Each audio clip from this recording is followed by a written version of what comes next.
ओम शांति। किसी के भी रोल को न देख प्योर सोल की दृष्टि से अपनी दृष्टि को पवित्र बनाने की विधि बताने वाले पवित्रता के सागर परमपिता परमात्मा जी का हम सब मिलकर धन्यवाद करेंगे, जिनके माध्यम से पवित्रता का पाठ हम आत्माओं को पढ़ाते हैं। ऐसे माध्यम व्यक्त ब्रह्मा, अव्यक्त ब्रह्मा, गुप्त बड़ी माँ, बिग ब्रदर और ग्रेट ग्रेट ग्रैंडफादर का रोल प्ले करने वाले समर्थ आत्मा ब्रह्मा जी का धन्यवाद करेंगे। धन्यवाद करते हुए दोनों शक्तियों को, दोनों जबरदस्त लाइट्स को हाजिर नाजिर करते हुए जबरदस्त लाइट परमपिता परमात्मा जी को हाजिर नाजिर करते हुए उनके महावाक्य उन्हीं से समझेंगे, समझते हुए यूनिवर्स की सारी सोल्स को प्रभु जी के महावाक्य समर्पित करेंगे। प्रकृति को, वायुमंडल को, तत्वों को भी समर्पित करेंगे। सबसे पहले प्रभु जी के महावाक्य उन आत्माओं के लिए समर्पित जो इस समय मुरली पढ़ने में असमर्थ हैं। प्रभु जी के महावाक्यों की शक्ति उन आत्माओं तक पहुंचे जो या तो हॉस्पिटल में पीड़ित हैं या घरों में पीड़ित हैं और पढ़ नहीं पा रही हैं। परमात्म समझ उनकी बुद्धि पर दस्तक देती रहे और उनका बुद्धि का योग परमपिता परमात्मा जी के साथ लगा रहे। ये दिल से हम सब दुआ करेंगे। प्रभु जी के अनमोल महावाक्य उन आत्माओं के लिए समर्पित जो द्वापर युग कलयुग में ड्रामा में प्रवेश करते हैं। उनकी भी धरनी तैयार हो, उन्हें भी प्रभु आकर्षण हो, उन्हें भी देह के जो विकार हैं उनसे वैराग आ जाए। ये दिल से दुआ करेंगे। प्रभु जी के अनमोल महावाक्य उन आत्माओं के लिए समर्पित जो इस समय अलबेले हैं, माया के प्रकोप में हैं, चाहे इवल के प्रकोप में हैं। हर आत्मा जागरूक हो जाए, हर आत्मा अलर्ट हो जाए, हर आत्मा समाप्ति के पहले अपना होमवर्क खत्म करे। दिल से दुआ करेंगे। उन आत्माओं के लिए समर्पित है जो वाम मार्ग में चले गए हैं। ऐसी आत्माओं को आत्मघात से अब वैराग आए, नफरत आए, फिर से सब पवित्र बने, प्रभु जी की छत्र छाया में आए, पश्चाताप करे, सजाओं का भुगतान करके अपना समाप्ति के पहले पुनः पवित्र बने। दिल से दुआ करेंगे। जो अपनी संस्था बनाकर बैठे हैं उन्हें भी सद्बुद्धि आए, सब प्रभु जी की बने। जो करते हैं, कराते हैं, तांत्रिक विद्याओं में उलझे हुए हैं और जो भटकती हुई रूहें हैं, उन तमाम रूहों के लिए भी प्रभु जी के महावाक्य समर्पित हैं। उन रूहों तक प्रभु जी के महावाक्य पहुँचे और वो भी पुनः पवित्र बने। ये हम सब दिल से दुआ करेंगे। अपने लिए भी दुआ करेंगे कि जो इतनी मेहनत प्रभु जी हम आत्माओं पर कर रहे हैं, उस मेहनत को हम ज़ाया न जाने दें। हम भी अलर्ट रहें, हम भी एक्टिव रहें, हम भी प्रभु की श्रीमत पर चलें। ये दिल से दुआ करेंगे। दुआ करते हुए हम सब देखेंगे आज हमारे परमपिता परमात्मा हम आत्माओं को किस विधि से फ्लॉलेस बनने की समझ देते हैं। मीठे मीठे बाबा बोले, मीठे बच्चे, ये रूहानी हॉस्पिटल तुम्हें आधा कल्प के लिए एवर हेल्दी बनाने वाली है। रूहानी यूनिवर्सिटी है, रूहानी पाठशाला है जिसमें हम शिक्षित होते हैं, क्योंकि हम बिल्कुल अनपढ़ के समान बन गए थे। तो शिक्षा तो हमको मिल ही रही है, लेकिन शिक्षा के साथ हम रूहें जो बीमार पड़ गई हैं मानसिक रूप से, हम आत्माओं का इलाज भी हो रहा है। तो प्रभु जी की पाठशाला भी है, प्रभु जी की यूनिवर्सिटी भी है, प्रभु जी का ये हॉस्पिटल भी है, तो प्रभु जी का ये ईश्वरीय परिवार भी है। सब कुछ एक में है, ऑल इन वन। तो इसको रूहानी हॉस्पिटल कहते हैं। यहाँ पर रूहें पढ़ती हैं, यहाँ पर रूहें रूहानी सर्जन से अपना इलाज कराती हैं। हमारी याददाश्त खो गई थी, उस याददाश्त को वापस लाने की बाबा हमें पढ़ाई भी पढ़ाते हैं और हमको हमारा इलाज भी करते हैं। तो रूहानी हॉस्पिटल है ये। तुम्हें आधा कल्प के लिए 2500 ईयर्स के लिए बाबा हमको एवर हेल्थी बनाने आए हुए हैं। तो जितना हम इसमें रूहानी सर्जन के कहे अनुसार परहेज करेंगे और उनकी दी हुई दवाई लेंगे, जो बड़ी सूक्ष्म दवाई होती है, स्थूल रूप नहीं होता है उसका, लेकिन जितनी सूक्ष्म दवाई बाबा हमको रोज दे रहे हैं, जितना हम सच्चाई से अपनी बीमारियों को उनको बता देंगे, उतना जल्दी हमारी बीमारियां जो हैं वो दूर होंगी और हम क्या बन जाएंगे, 2500 वर्ष के लिए हम एवर हेल्दी बन जाएंगे। अभी हम सभी आत्माएं प्रभु के मिलने से पहले तो पूरे रोगी बन गए थे, है ना। हम आत्माओं को बीमारी लग रखी थी, काम क्रोध लोभ मोह अहंकार की, ईर्ष्या द्वेष अलबेलापन सुस्ती आलस्य की, और भी बड़े बच्चे हैं सूक्ष्म जो हमारे अंदर विकार घुस गए हैं। ये विकार हमारी बीमारी का कारण है। जब हम विकारों में जाते हैं तो इसका प्रभाव जो है वो हम आत्माओं की सेहत पर पड़ता है। रात में शेयर भी करा है बाबा का, वो शाम का ज्ञान स्नान के साथ एक कोट शेयर करा है ना, उसमें ये है कि कैसे हमारा बॉडी का ऑर्गन सिस्टम जो है अंदर वो कैसे तंदुरुस्त हो सकता है। तो सतोगुणी स्वरूप जो है हमारा, उस सतोगुणी स्वरूप की स्मृति में जैसे जैसे रहते हैं वैसे वैसे हमारे ऑर्गन्स जो हैं हेल्दी होना शुरू हो जाते हैं। तो अच्छा है वो कोट जो बाबा से मिला है, और तो उसको बुद्धि में रखते हुए हमको अपने अंदर में 7 गुण धारण करने हैं। तो वो सतोगुणी स्वरूप में जब हम रहना शुरू कर देंगे तो हमारे सारे रोग खत्म हो जाएंगे और हम हेल्दी बनना शुरू हो जाएंगे। और फिर ऐसा हेल्दी बन जाते हैं कि अभी वर्तमान में हमारा शारीरिक रोग भी आता है, तरह तरह की बीमारियां भी उत्पन्न होती हैं, लेकिन वो होते हुए भी अगर हम रूहानी सर्जन की दवाई ले रहे हैं और अगर हम रूहानी सर्जन जो परहेज बता रहे हैं वो सारा परहेज कर रहे हैं, तो फिर जो पुराना कर्मा की बीमारी आई होती है वो बीमारी आते हुए फिर हमको कष्ट अनुभव नहीं होगा, उसमें फिर बाबा हमारी मदद करेंगे।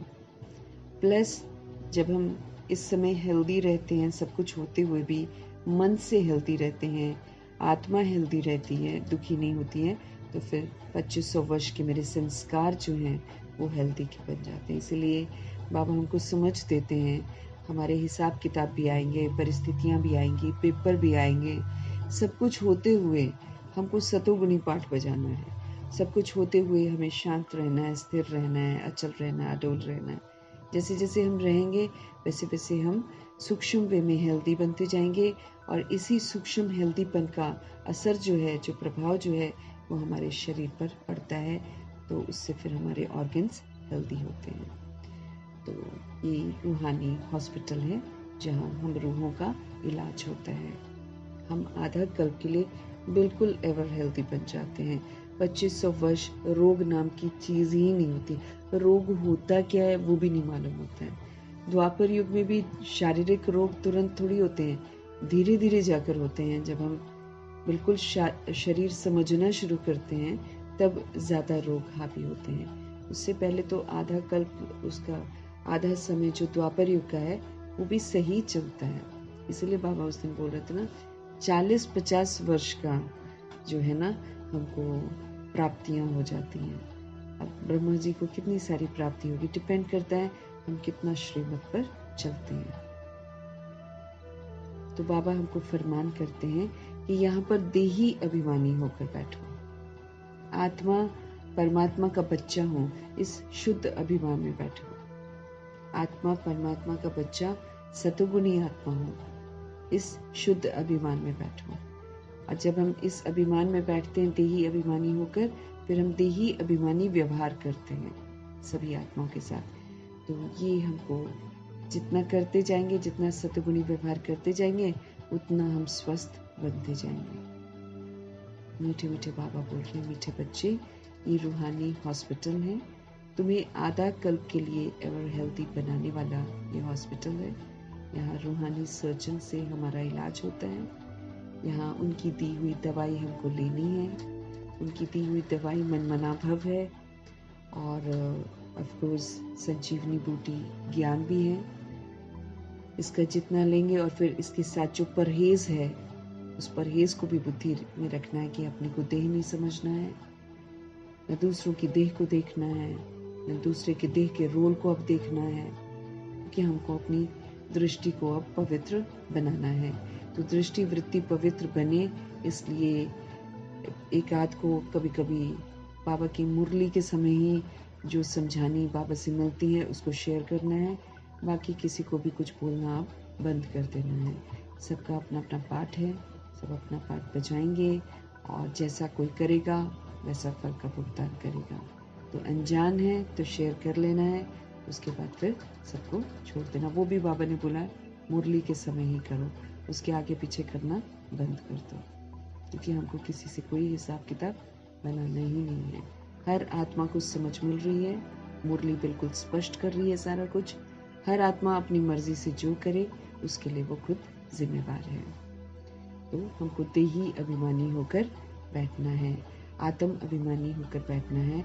मैं आत्मा परमात्मा की संतान हूँ, इस सच्चाई में स्थित होकर बैठना है। प्रश्न है प्रभु जी का, क्योंकि तभी हमको बाबा की मुरली समझ में आएगी। हम बॉडी कॉन्शियस होकर बैठेंगे तो बॉडी का जो भान है वो हमको इधर उधर भटकाता रहेगा, तो वो तो फिर हमें भगवान की बातें समझ में नहीं आएगी, और नहीं समझ में आएगी तो हमारा नुकसान हो जाएगा। प्रश्न है आज का, धंधा आदि करते भी कौन सा डायरेक्शन बुद्धि में हमारे याद रहना चाहिए? जो भी घर गृहस्थ को हम संभालते हैं या बाहर कहीं धंधा करते हैं, वो धंधा आदि जो भी हम करते हैं उसको करते हुए भी कौन सा डायरेक्शन प्रभु जी का हमारे बुद्धि में सदा याद रहना चाहिए? प्रभु जी का उत्तर है, बाप का डायरेक्शन है, तुम किसी साकार व आकार को अब याद नहीं करो। बाबा का डायरेक्शन है, हम लोग पाठ में तो आते हैं, धंधा भी करते हैं, घर में भी रहते हैं, घर वाले लोगों के साथ भी पाठ बजाते हैं, बाहर वाले लोगों के साथ भी पाठ बजाते हैं, लेकिन बाबा का डायरेक्शन ये है कि पाठ भले बजाओ लेकिन किसी साकार को, यानी कि किसी भी बॉडीली बीइंग को और किसी भी आकार को याद नहीं करना है ना। आकारी देवता है ना, ब्रह्मा विष्णु शंकर, याद नहीं करना है इनको। ब्रह्मा जी का रिगार्ड तो पूरा पूरा रखना है, मम्मा जी का रिगार्ड पूरा पूरा रखना है, परंतु याद नहीं करना, क्योंकि उनको याद करने से हमारे विक्रम विनाश नहीं होंगे। हमारे विक्रम तो विनाश एक परमपिता परमात्मा को याद करने से ही होंगे। उन्हीं की याद से हमको मुक्ति मिलेगी, उन्हीं की याद से हमको जीवन मुक्ति मिलेगी। तो बाबा हमको समझते रहे, भगवान का डायरेक्शन है कि तुम जो भी धंधा आदि करते हो, लेकिन किसी भी साकार को भी याद नहीं करोगे। जिनके साथ हम काम करते हैं, जिनके साथ हम रहते हैं, उनको याद नहीं करना है और ना आकार को याद करना है। एक बाप की याद रहे तो हमारे विक्रम विनाश हो, क्योंकि हमको विक्रम विनाश करने हैं।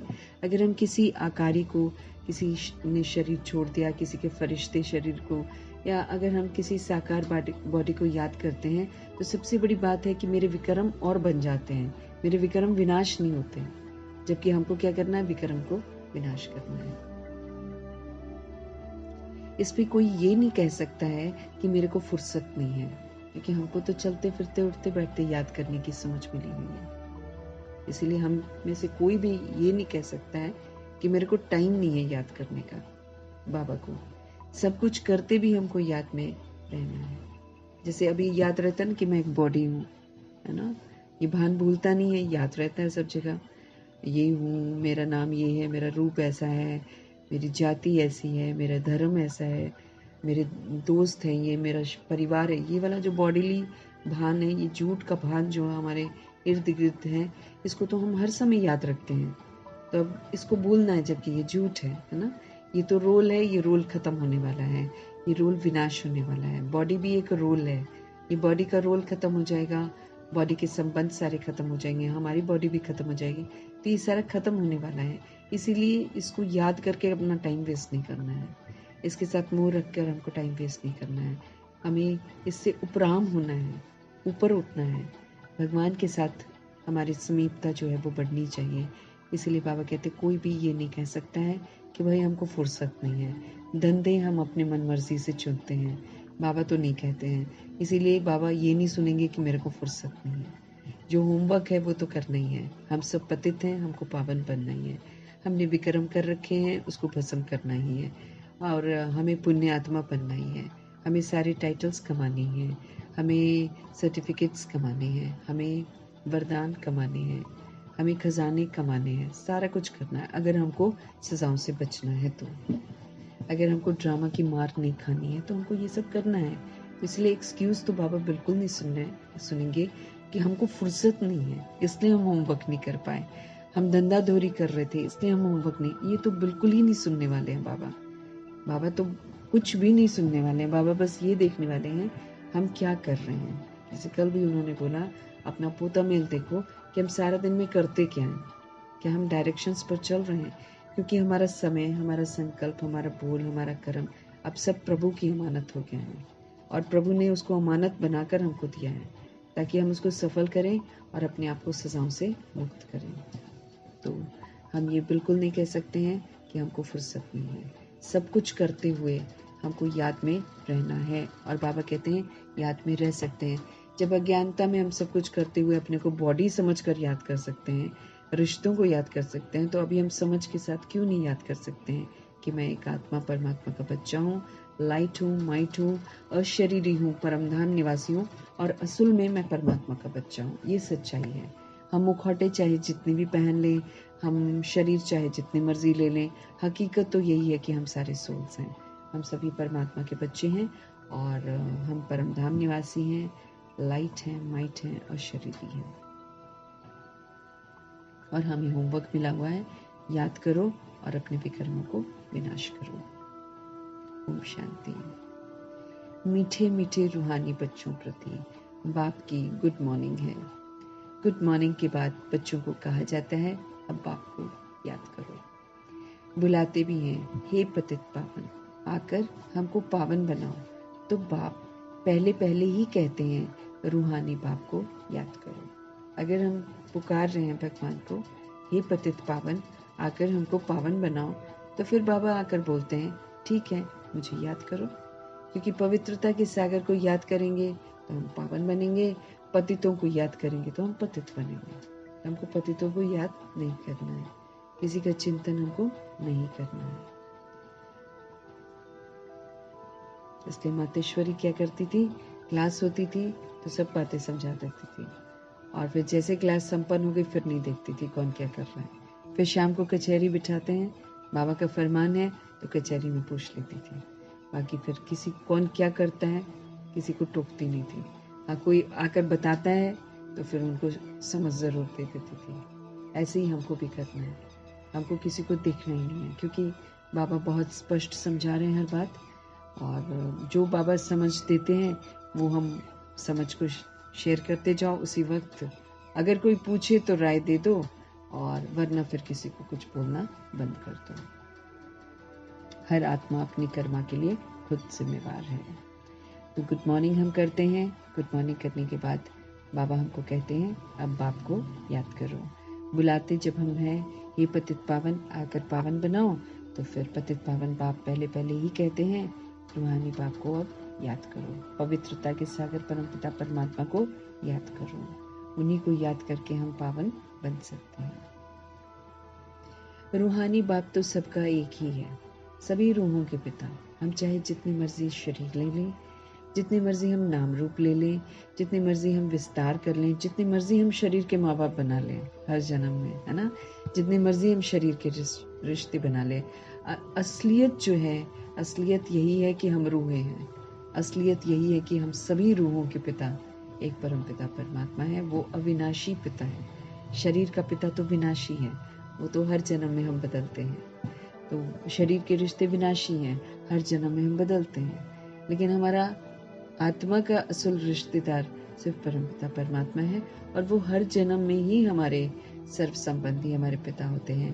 क्योंकि जब हम शरीर छोड़ते हैं, रिश्तेदार तो शरीर को जला देते हैं, लेकिन शरीर जल जाता है, आत्मा थोड़ी जलती है। तो वो जो आत्मा अकेली होती है उसका तो परमपिता परमात्मा ही पिता है। हकीकत को समझकर हमको स्वीकार करके पहले ही परमपिता परमात्मा का बन जाना है।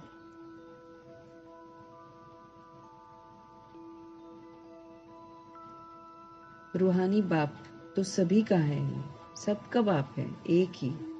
800 करोड़ अगर दुनिया में है तो 800 करोड़ का बाप है वो। रूहानी बाप तो सबका एक ही है।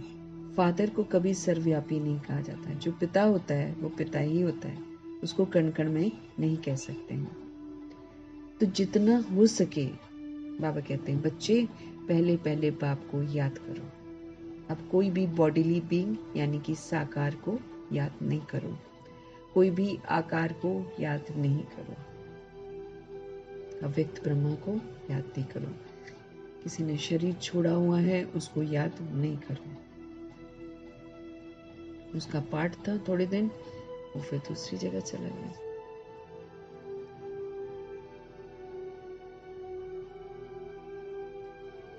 तो जितना हो सके बच्चे, बाबा कहते हैं पहले पहले बाप को याद करो। कोई भी साकार, कोई भी आकार को हमको याद नहीं करना है सिवाय एक बाप के। ये तो बिल्कुल सहज है ना। मनुष्य कहते हैं हम बिजी रहते हैं, हमको फुर्सत नहीं है, परंतु बाबा कहते हैं इसमें तो फुर्सत सदैव है। जब हम झूठ को चलते फिरते याद रख सकते हैं 63 जन्म, तो हम सत्य को क्यों नहीं याद रख सकते? वो भी तो काम करते याद करते थे। काम करते कभी किधर ख्यालात चले जाते, कभी रिश्तों में चले जाते, कभी कहाँ चले जाते, करते हैं ना हम लोग याद।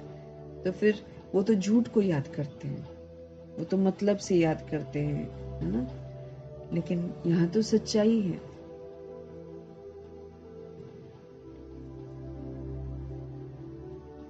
बाबा कहते हैं कोई भी साकार व आकार को याद नहीं करो सिवाय एक बाप के। ये तो बिल्कुल सहज है ना। मनुष्य कहते हैं हम बिजी रहते हैं, हमको फुर्सत नहीं है, परंतु बाबा कहते हैं इसमें तो फुर्सत सदैव ही है। बाप युक्ति बतलाते हैं, ये भी जानते हो बाप को याद करने से ही तो हमारे पाप भस्म होंगे। बाप हमको युक्ति बतलाते हैं, समझ देते हैं, और हम भी जानते हैं कि बाप को याद करने से ही हमारे पाप भस्म होंगे, जो हमने 63 जन्म अज्ञानता में कर रखे हैं। अब समझ मिलने के बाद जो पाप करते हैं उसकी कोई माफी नहीं है, उसको हम याद करके नहीं भस्म कर सकते, क्योंकि समझ मिल गई है। जो हमने बेसमझी में करा है उसको याद करके उसको भस्म करने का, है ना, याद से पापों को भस्म करने का एक मौका हमको तो जरूर दिया जाता है। लेकिन अभी जो हम समझ के बात कर रहे हैं, इसका तो एक का 100 गुना दंड, एक का 1000 गुना दंड, एक का लाख गुना दंड। जैसे जैसे हम आगे बढ़ते जाते हैं समझ हमको मिलती जाती है। अब जैसे हमको समझ मिल रही है तो इस समय जो हम गलतियां करते हैं तो हमको एक का लाख गुना दंड मिलेगा। तो बाप हमको युक्ति बतलाते हैं, ये भी जानते हो कि बाप को याद करने से ही हमारे पाप भस्म होंगे। मुख्य बात यही है, धंधे आदि की कोई मना नहीं है, वो सब करते हुए सिर्फ बाप को याद करो। बाबा कहते हैं बाप को याद करो, करो धंधे, क्योंकि जिसको करना है वो तो करेगा ही, है ना। तो बाबा कहते हैं वो सब करते हुए सिर्फ बाप को याद करो, तो सारे विक्रम विनाश हो जाएंगे। ये तो समझते हैं कि हम पतित हैं, ये तो समझते हो ना। बाबा कहते तुमको समझ तो मिली है ना, ये तो समझते हो कि हम पतित हैं। साधु संत ऋषि मुनि आदि सब साधना करते हैं। क्यों साधना करते हैं? क्योंकि पतित हैं। वो भी तो विकार से ही पैदा होते हैं ना। इस समय साधु संत बन गए हैं तो क्या हुआ, ऋषि मुनि साधु संत जो भी बनते हैं, बाबा कहते ये तो समझते हैं ना कि हम पतित हैं। पतित हैं समझते हैं तभी साधना करते हैं। प्योर आत्मा थोड़ी साधना करती है। अब सत्युग में सोल्स प्योर होती हैं तो साधना थोड़ी करती हैं वहां पर।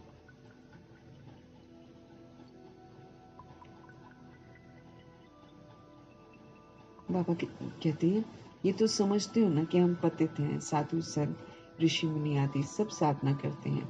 साधना की जाती है भगवान से मिलने के लिए। सो जब तक उनका परिचय न हो तब तक तो मिल ही नहीं सकते।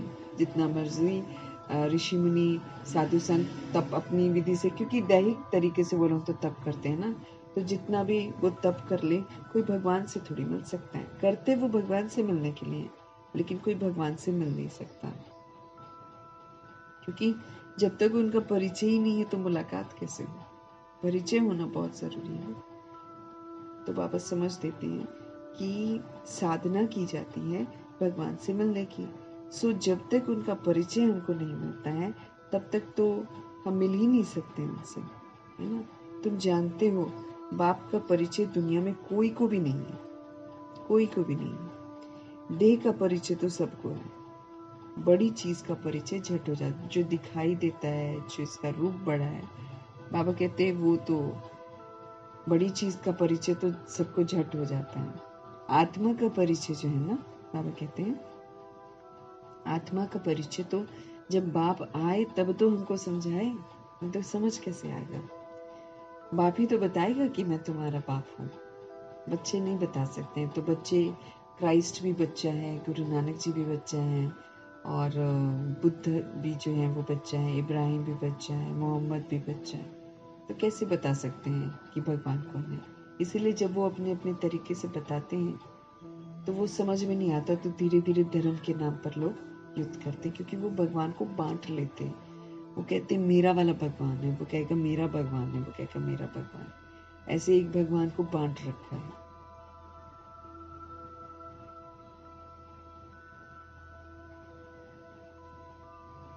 तो आत्मा का परिचय तो जब बाप आए तब तो समझाए ना। आत्मा और शरीर दो चीजें हैं। आत्मा एक स्टार है, बहुत सूक्ष्म है, उनको कोई देख नहीं सकता। अब यही थोड़ा सा गड़बड़ हो जाती है ना।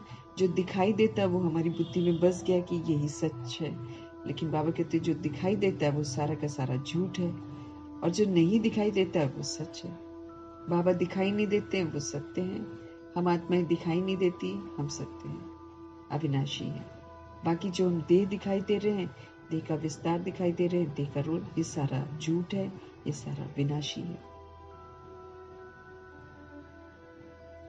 बाबा कहते हैं आत्मा तो एक स्टार के मिसल है, बहुत सूक्ष्म है, उनको कोई देख ही नहीं सकता। तो यहाँ जब आकर बैठते हैं तो देही अभिमानी होकर बैठना है। बाबा समझ दे रहे हैं कि भाई जब तुम यहाँ आकर बैठते हो तो आत्म अभिमानी होकर बैठो, आत्मा परमात्मा का बच्चा हूँ ये समझ कर बैठो। ये भी एक हॉस्पिटल है ना। आधा कल्प के लिए हम लोग एवर हेल्दी बनते हैं, अभी ही बनते हैं, अभी जितना बन गए उतना ही हेल्दी रहेंगे। 2500 वर्ष की जो हेल्थ है वो हम यहाँ पर कमाते हैं। कैसे? जितना हम योग करते हैं उतना हम हेल्दी होते हैं। योग करते मतलब निरंतर याद में जितना रहते हैं उतना हम स्वस्थ बनते जाते हैं। अभी शारीरिक प्रॉब्लम होगा लेकिन महसूसता नहीं होगी, और आगे चलकर तो पूरा हेल्दी ही रहेंगे। वहां तो बीमार नहीं होते। तो बाबा समझ दे रहे हैं हमको, हम आधा कल्प के लिए अभी एवर हेल्दी बन रहे हैं। हम इस रूहानी हॉस्पिटल में अपना इलाज करवा रहे हैं। याद की यात्रा से हम हेल्दी बनेंगे।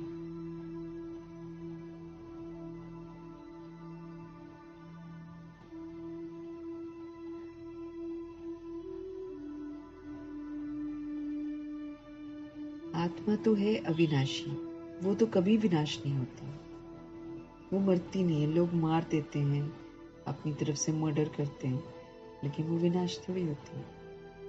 और कहीं गहरे घाव होते हैं तो उसको पुराना याद रहता है, और जब गहरे घाव नहीं होते तो फिर भूल जाते हैं हम लोग। अब किसी को निर्दयता से मारा गया होगा तो वो सोल याद रखती है, तो जैसे जैसे बड़ी होती है वैसे वैसे भूल जाती है, लेकिन उसके पास पहुंचती जरूर है। जिसने उसके साथ बुरा किया होता है उससे बदला जरूर लेती है। तो आत्मा अविनाशी है, कभी भी विनाश नहीं होती। आत्मा का ही तो सारा पाठ है। आत्मा कहती है मैं कभी विनाश को नहीं पाती हूँ। इतनी सब आत्माएं अविनाशी हैं सारी की सारी, तभी आबादी बढ़ रही है कि नहीं? ऊपर से तो सोल्स आ ही रही है, नीचे अगर लाख मर रहा है तो लाख फिर पैदा भी तो हो रहा है, यही विधि चलती आई है। हाँ, वो जो सुइसाइड करते हैं या कभी कोई बहुत खौफनाक काम करते हैं शरीर के द्वारा, तो उनको शरीर नहीं मिलता है, बाकी तो सभी शरीर ले रहे हैं, इसलिए वृद्धि होती जाती है। तो बाबा अब हमको समझ दे रहे हैं कि इतनी सब आत्माएं जितनी भी हैं, 800 करोड़ है, अभी बॉम्ब्स गिरेंगे, अभी खून की नदियां बहेंगी, एक दूसरे को सब लोग मारेंगे, कितनी मौतें अभी होंगी, आपदाओं में कितने शरीर छूटेंगे, तो वो शरीर छूटेंगे ना। इस ड्रामा में हम जो भी गलती करते हैं, हम देह के अभिमान में करते हैं, हम देह के अभिमान में अपने नाम रूप में फंसते हैं और दूसरों के नाम रूप में फंसते हैं। तो इस देह अभिमान का ही तो विनाश होता है। अब जब बॉम्ब्स गिरते हैं तो बॉम्ब्स किसको मारते हैं? देह को खत्म करते हैं। आत्मा तो फिर निकलेगी बॉडी से और देखती रहेगी कि क्या क्या हो रहा है, क्योंकि न बॉम्ब्स उसका विनाश कर सकते हैं, न कोई और चीज ऐसी है जो आत्मा को विनाश कर सकती है। कोई कितना भी किसी को मारने की कोशिश करता है तो सोल को नहीं मार पाता है, बाहर से मारता है, किसी की बॉडी को मार देता है, और फिर कर्मा का फिर हिसाब किताब चुकता करता है, क्योंकि फिर वो या तो वो आत्मा भी उसको मारती है या फिर कुदरत जो है वो हिसाब लेती है। अभी कुदरत हिसाब लेगी। ये जो कयामत की घड़ियां हैं, हम जो भगवान जी के बच्चे बने हैं, अब हमको भगवान कहते कोई तुमको कितना भी बुरा करे तुम उसको बुरा नहीं करो, बस शुभ भावना, क्योंकि बाबा हमको समझ देते हैं कि जो बुरा कर रहा है वो अपने लिए तो खुद ही सजा लिख रहा है, उसको तो मिलेगी क्योंकि ड्रामा तो उसको छोड़ेगा नहीं। लेकिन बाबा हमको बोलते हैं तुम माफ कर दो, क्योंकि हमको क्लीन होना है, हमको बेदाग बनना है। अगर हम दुख भी कर लेते हैं, हमको दुख भी नहीं करना है। अगर किसी ने मेरे को दुख दिया है तो मेरे को दुख भी नहीं करना है, क्योंकि दुख कर लिया मतलब दुख के वाइब्रेशंस उसको भेज दिए, हिसाब किताब बन गया। इसलिए हमको बेदाग बनना है। बेदाग बनना है तो कोई कितना भी करता रहे, बाबा कहे तुमको भले चारों तरफ से दुश्मन घेर लें तो भी तुम सबको क्षमा करो, तो भी तुम सबको क्षमा कर दो। जाकर नहीं बोलने का है कि हाँ भाई हम सॉरी हैं, चाहे कुछ है ना, वो तो अगर जान पहचान है तो बोल दिया। बाकी और कोई कड़ी दुश्मनी करता है तो उसको जाकर हमको सॉरी, लेकिन चित्त से उसको अपने दिमाग से हटा देना, चित्त से उसको वो जो बाबा कहते हैं ना कि आप बोलो कि फॉरगिव कर दिया है ना, फिर अपने साथ जो एक कड़ी हमने जोड़ ली थी सोच में उसको रिलीज कर दिया, फिर उसके बाद जो उसने किया उसको लेट गो कर दिया और जिंदगी भर के लिए भूल गए। ऐसा करना है हमको हर उस आत्मा के प्रति जो हम आत्मा का बुरा करती है या कर चुकी है। तो हमको क्लीन बनना है ना। बाकी बाबा कहते वो जो कर रहा है कर्मा उसकी सजा तो उसको मिलनी है, वो तो ड्रामा कुदरत जो है वो सजा देती है। तो जब उसको ऑलरेडी मिल रही है तो बाबा कहते तुम उसके बीच में हस्तक्षेप करके, बुरा मानकर या रिएक्ट करके, रिजेक्ट करके या उसकी टिक्का टिप्पणी करके तुम अपना पार्ट क्यों खराब करते। बाबा हमको ये बात बोलते हैं।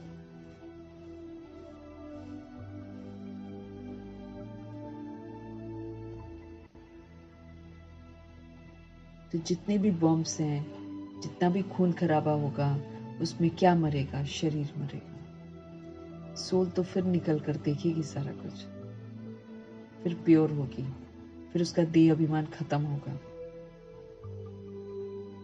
फिर जाकर मुक्त होगी। वो फिर आत्माएं जो है ना, जो अपने को नहीं सुधारती हैं, वो फिर हिसाब किताब चुकतू करके बराती बनकर या मच्छर में सल जाती है।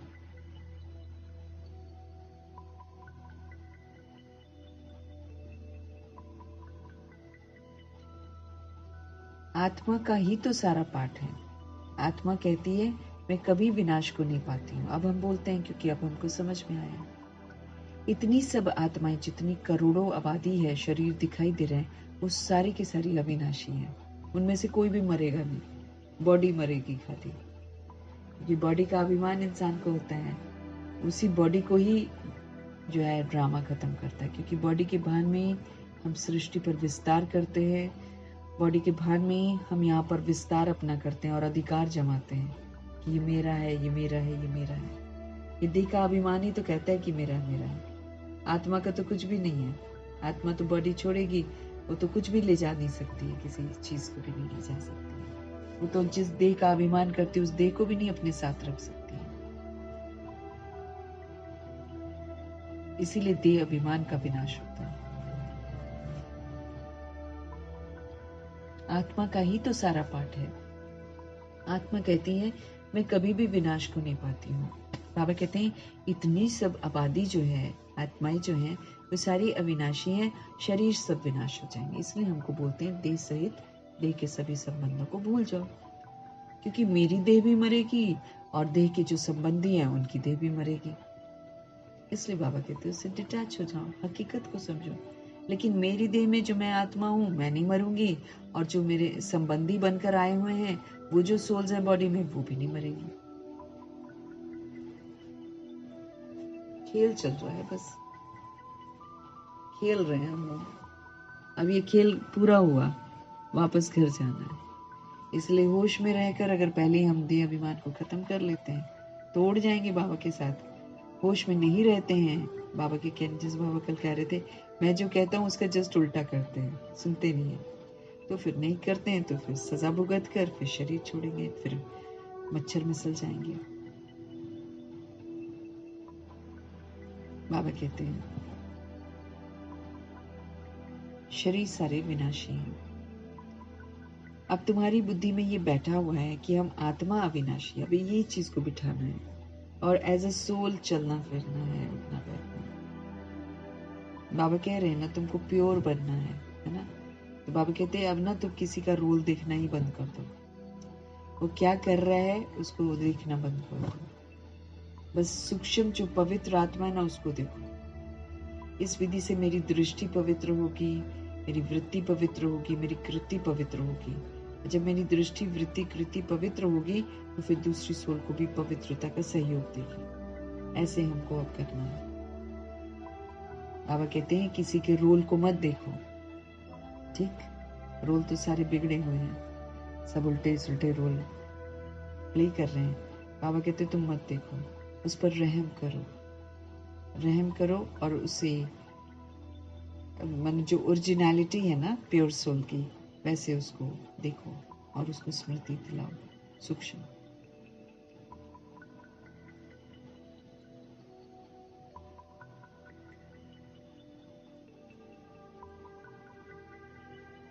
आत्मा कहती है मैं कभी विनाश को नहीं पाती हूँ। इतनी सब आत्माएं अविनाशी हैं, शरीर विनाशी है। अब तुम्हारी बुद्धि में ये बैठा हुआ है कि हम आत्माएं जो हैं हम अविनाशी हैं, हम 84 जन्म लेते हैं। ये ड्रामा है, इसमें धर्म स्थापक कौन कौन कब आते हैं, कितने जन्म लेते होंगे ये तो तुम जानते हो। बाबा कहते हैं कि बाबा ने बताया हुआ है 84 जन्म जो गाए जाते हैं जरूर किसी एक धर्म के ही होंगे। जो एक धर्म था ना, अनादि आदि सनातन देवी देवता धर्म जो है वो उसी धर्म, पवित्रता के धर्म के वाले जो सोल्स हैं वो 84 जन्म लेती हैं। सभी तो नहीं लेते। अभी ये जो 16,108-33 करोड़ आत्माएं हैं जो भगवान की मुरली पढ़ती हैं, ये भी तो नहीं लेती 84 जन्म। इसमें भी नंबरवार है सब। कोई तो त्रेता युग के एंड में आता है।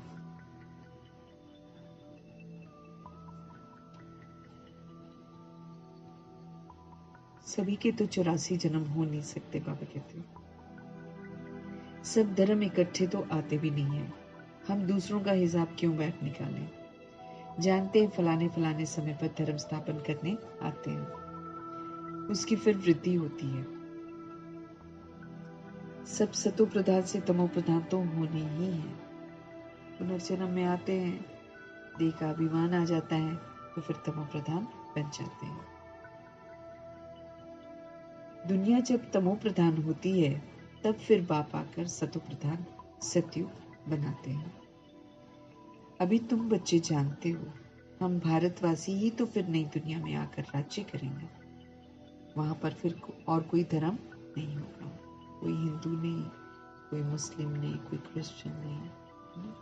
कोई बुद्धिज्म नहीं।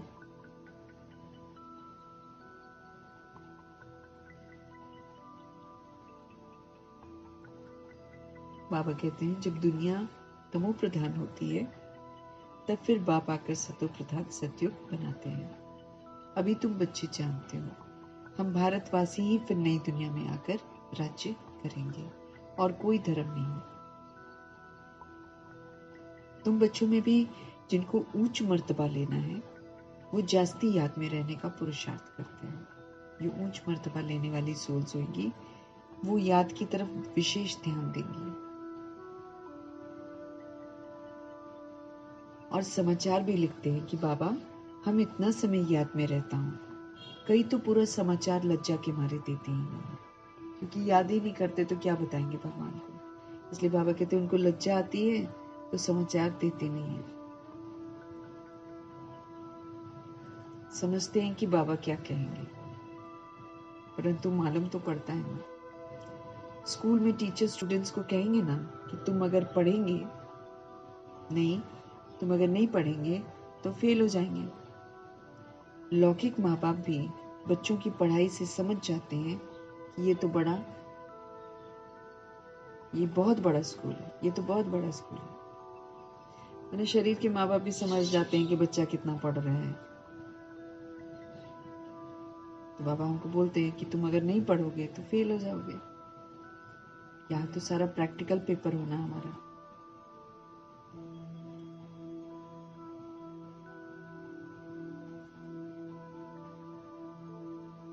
ये तो बहुत बड़ा स्कूल है, यहाँ तो नंबरवार बिठाया नहीं जाता है, बुद्धि से समझा जाता है, नंबरवार तो होते ही हैं।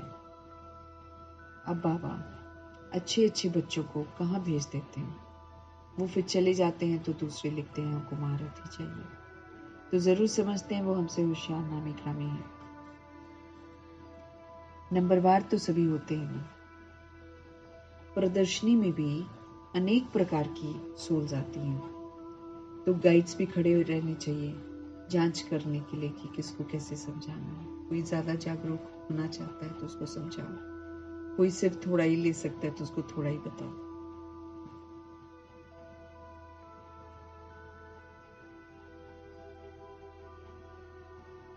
तो बाबा कहते हैं प्रदर्शनी में भी अनेक प्रकार की आत्माएं आती हैं, तो गाइड्स भी खड़े रहने चाहिए जांच करने के लिए। रिसीव करने वाले तो जानते हैं ये किस प्रकार का आदमी है, तो उनको फिर इशारा करना चाहिए कि इनको तुम समझाओ। कोई ज्यादा समझने वाला, कोई कम समझने वाला। तुम भी समझ सकते हो, first grade, second grade, third grade सब है। वहां तो सबकी सर्विस करनी ही है। कहाँ पर जहाँ प्रदर्शनी होती है, कोई बड़ा आदमी है तो जरूर बड़े आदमी की खातिरी तो सब करते हो। ये कायदा है ना। बाप अथवा टीचर बच्चों की क्लास में महिमा करते हैं। बाबा कहते कोई बड़ा आदमी है तो जरूर बड़े आदमी की खातिरी तो सब करते ही है ना। ये कायदा है। बाप अथवा टीचर बच्चों की क्लास में महिमा करते हैं, ये भी सबसे बड़ी खातिरी है। भगवान जी आते हैं, हम आत्मा को पढ़ाते हैं, तो कितनी बड़ी खातिरी है ये, कितनी बड़ी मेहमान नवाजी है ये। नाम निकालने वाले बच्चों की महिमा अथवा खातिरी की जाती है। ये फलाना धनवान है, ये रिलीजियस माइंडेड है दुनिया में, ये भी खातिरी है ना। तो अब तुम ये जानते हो ऊंच ते ऊंच भगवान है।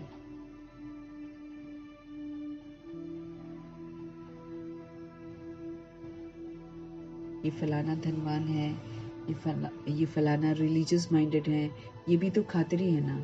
अब तुम ये जानते हो कि ऊंच ते ऊंच भगवान है। कहते भी हैं बरोबर ऊंच ते ऊंच है, परंतु फिर बोलो उनकी बायोग्राफी बताओ तो कह देंगे सर्वव्यापी है।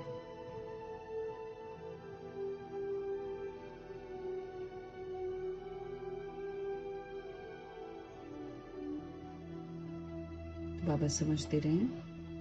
अब तुम ये जानते हो ऊंचते ऊंच भगवान है। कहते भी है बरोबर ऊंचते ऊंच है, परंतु फिर बोलो उनकी बायोग्राफी बताओ तो कह देंगे कि वो तो कण कण में है। बस एकदम नीचे कर देते हैं भगवान जी को। अब तुम समझा सकते हो सबसे ऊंचे से ऊंचा है भगवान। वो है मूल वतनवासी, परमधाम निवासी है प्रभु जी। परमधाम में रहते हैं जिसको मूल वतन कहते हैं, जहां पर हम ओरिजिनल स्वरूप में रहते हैं। सूक्ष्म वतन में देवताएं हैं, आकारी देवता, आकारी ब्रह्मा, आकारी विष्णु और आकारी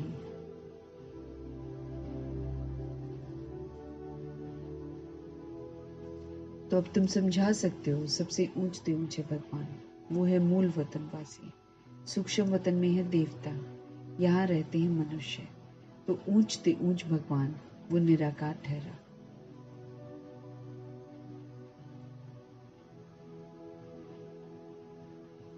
तो ऊंचते ऊंच भगवान कौन है? निराकार।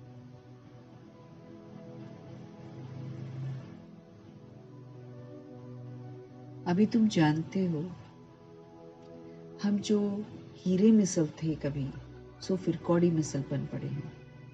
फिर भगवान को अपने से भी जास्ती नीचे ले गए। अभी हम समझते हैं कि हम कभी हीरे मिसल थे, फिर हम कौड़ी मिसल बन गए, वर्थ नॉट अ पेनी बन गए। और फिर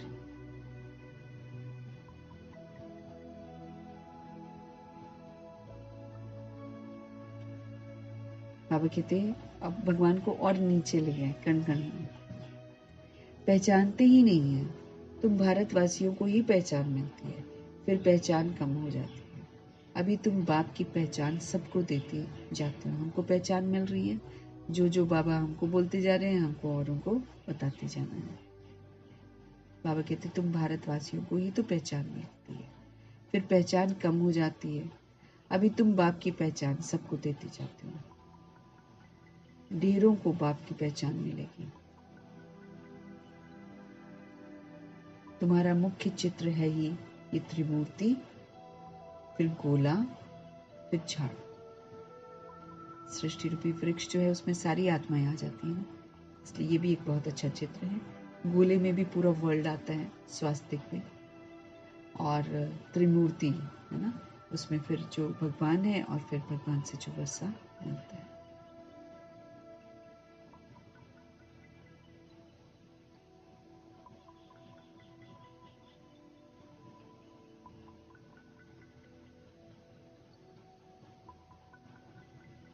तो बाबा समझते रहे हमको हर बात की कि कौन कौन से चित्र बहुत महत्वपूर्ण है। त्रिमूर्ति, गोला और झाड़। इसमें कोई ऑब्जेक्शन नहीं करेगा ना, नहीं तो सीढ़ी में ऑब्जेक्शन करते हैं कि फिर इसमें तो सिर्फ कहाँ गए बाकी के धर्म कहाँ हैं। उसमें तो भारत का पतन है ना, और भारत का राइज है, उसमें वो राइज एंड फॉल का चित्र है भारत का, क्योंकि भारत में 5000 वर्ष का ड्रामा चलता है। लेकिन पूरे प्रदर्शन में अगर समझाना हो तो ये गोले का चित्र, ये झाड़ का चित्र, ये बहुत महत्वपूर्ण है। इनमें कितनी रोशनी है, प्रकाश मिलता है, कितनी नॉलेज इसमें भरी हुई है। ये तो कोई भी कहेंगे कि ये लक्ष्मी नारायण सत्य के मालिक थे।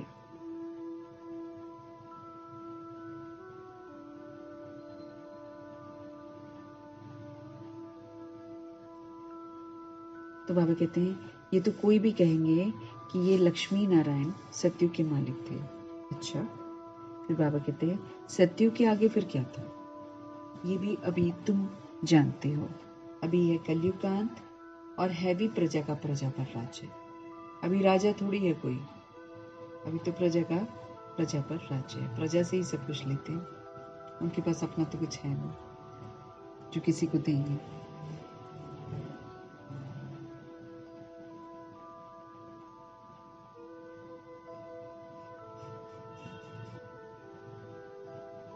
ये भी अभी तुम जानते हो कि सत्यु के आगे क्या था। अभी ये कलयुग का अंत और है भी प्रजा का प्रजा पर राज्य।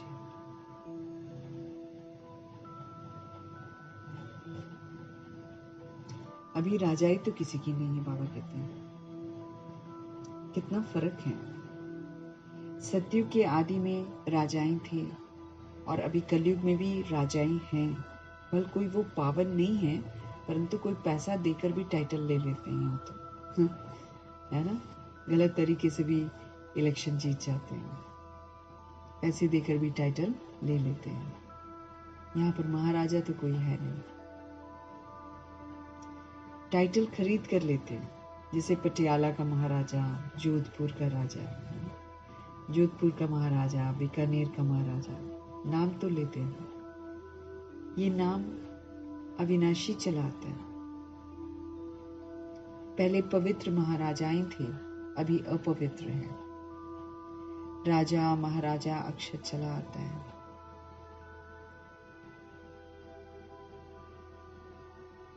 इन लक्ष्मी नारायण के लिए कहेंगे ये सतयुग के मालिक थे।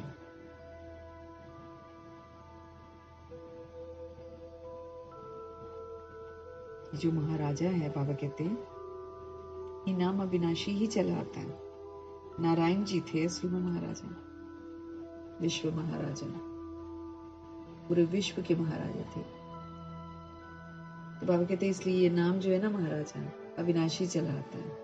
पहले पवित्र महाराजाएं थे, अभी अपवित्र है।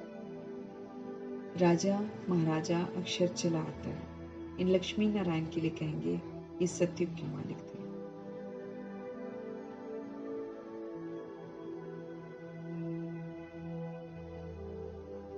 तो पहले पवित्र महाराजाएं थे, अभी हैं अपवित्र। राजा महाराजा अक्षर चला आता है। इन लक्ष्मी नारायण के लिए कहेंगे ये सतयुग के मालिक थे। किसने राज्य लिया? बाबा कहते किसने राज्य लिया? अभी तुम जानते हो राजाई की स्थापना कैसे होती है। बाप कहते हैं मैं तुमको अभी पढ़ाता हूँ, है ना, बाबा हमको अभी पढ़ाते हैं। 21 जन्मों के लिए, अभी के जन्म में भी हम शिक्षित होते हैं बाबा के साथ, और फिर 20 जन्म आगे 2500 वर्ष के लिए बाबा हमको वर्षा देते हैं। अभी तुम जानते हो राजाई की स्थापना कैसे होती है। बाप कहते हैं तुमको अभी पढ़ाता हूँ। कितने जन्मों के लिए? 21 जन्मों के लिए। वो तो पढ़कर इसी जन्म में बैरिस्टर आदि बनते हैं, है ना। जब तक बॉडी में है बन जाते हैं, फिर बॉडी खत्म हो गई तो फिर बैरिस्ट्री खत्म, फिर दोबारा जन्म लेंगे, फिर दोबारा पढ़ेंगे। लेकिन यहाँ पर क्या है कि 21 जन्मों के लिए कमाई हो रही है। जो भी बनेंगे 21 जन्मों के लिए बनेंगे। इसी जन्म में ही बैरिस्टर आदि बनते हैं दुनिया में। तुम अभी पढ़कर भविष्य के लिए महाराजा महारानी बनते हो। ड्रामा प्लान अनुसार नई दुनिया की स्थापना हो रही है। अभी ये पुरानी दुनिया है। भल कितने भी अच्छे अच्छे बड़े महल हैं, परंतु हीरे जवाहरातों के महल तो बनाने की कोई में ताकत है नहीं, है ना। सत्यु की महल थोड़ी बना सकते हैं। अब जितना मर्जी कोई अरबपति होगा अपना महल बनाता होगा अपने तरीके से, लेकिन बाबा कहते हैं हीरे जवाहरात थोड़ी लगा देगा उसके अंदर। तो हीरे जवाहरातों के महल तो बनाने की कोई में ताकत नहीं है। सतयुग में ये सब हीरे जवाहरातों के महत्व जो है ना के महल, ये सब हीरे जवाहरातों के जो महल हैं वो सतयुग में बनते हैं। जब हम सच्चे होते हैं तो ऐसे वाले सच्चे कैसे बनते हैं? ज्ञान रत्नों से। तो जब हम ज्ञान रत्नों को धारण करके सच्चे बनते हैं तो हीरे जवाहरात के मिलते हैं हमको महल। और जब हम झूठे हो जाते हैं तो फिर ईंट पत्थरों के मकानों में रहते हैं।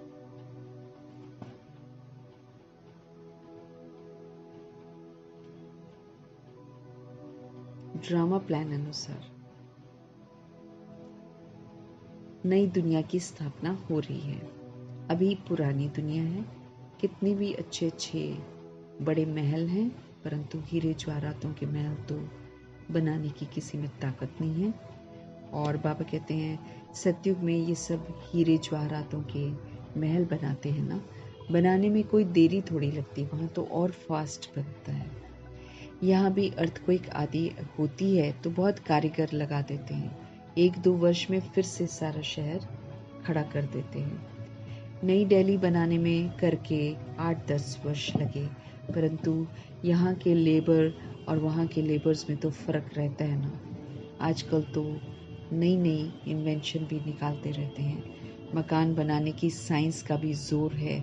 सब कुछ तैयार मिलता है, झट फ्लैट तैयार करते हैं। जैसे जैसे आगे बढ़ते जा रहे हैं बहुत जल्दी जल्दी बनते हैं। तो ये सब वहाँ काम में तो आते हैं ना। अभी जो जल्दी जल्दी कर रहे हैं ना, तरीके अपना रहे हैं, ये सारे तरीके आगे चलकर काम आएंगे सतयुग में, क्योंकि वहाँ झट से बनेगा सब कुछ। बहुत जल्दी जल्दी बनते हैं, तो ये सब वहाँ काम में तो आते हैं ना। ये सब साथ चलने हैं। संस्कार तो रहते हैं ना, ये साइंस के संस्कार भी चलेंगे। तो अब बाप बच्चों को समझाते रहते हैं, पावन बनना है ना तो फिर बाप को याद करो। हमको क्या समझाते हैं कि अगर आपको पावन बनना है ना तो फिर बाप को याद करो। बाप भी गुड मॉर्निंग कर फिर शिक्षा देते हैं, बच्चे बाप की याद में बैठे हो, चलते फिरते बाप को याद करो, क्योंकि जन्म जन्मांतर के सिर पर बोझा है।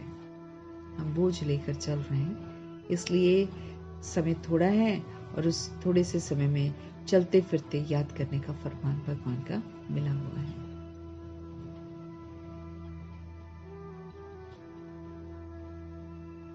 चलते फिरते बाप को याद करो, क्योंकि जन्म जन्मांतर का सिर पर बोझा है। सीढ़ी उतरते उतरते 84 जन्म लेते हैं। अभी फिर एक जन्म में हमको चढ़ती कला होती है। सीढ़ी जब उतरते हैं तब तो धीरे धीरे उतरते हैं। अभी चढ़ना है ना, तो एक जन्म में चढ़ना है। जितना बाप को याद करते रहेंगे उतना खुशी भी होगी और उतनी ताकत भी हमको मिलेगी, क्योंकि वो खुशियों का सागर है।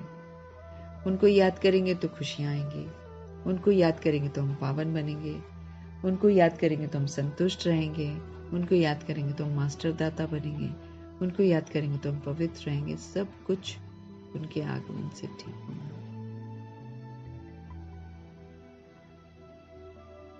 उन्हीं का संग करेंगे ना, तो वो सारी चीजें जो हम ढूंढते हैं देहधारियों में, वो सारी भगवान से मिलती हैं। तो जितना हम उनको याद करेंगे उतना हमें खुशी होगी और उतनी ही हमको ताकत भी मिलती जाएगी, क्योंकि हमको चार्ज भी तो पूरा होना है। आत्मा रूपी बैटरी बिल्कुल डिस्चार्ज है और संगम का समय है चार्ज होने का।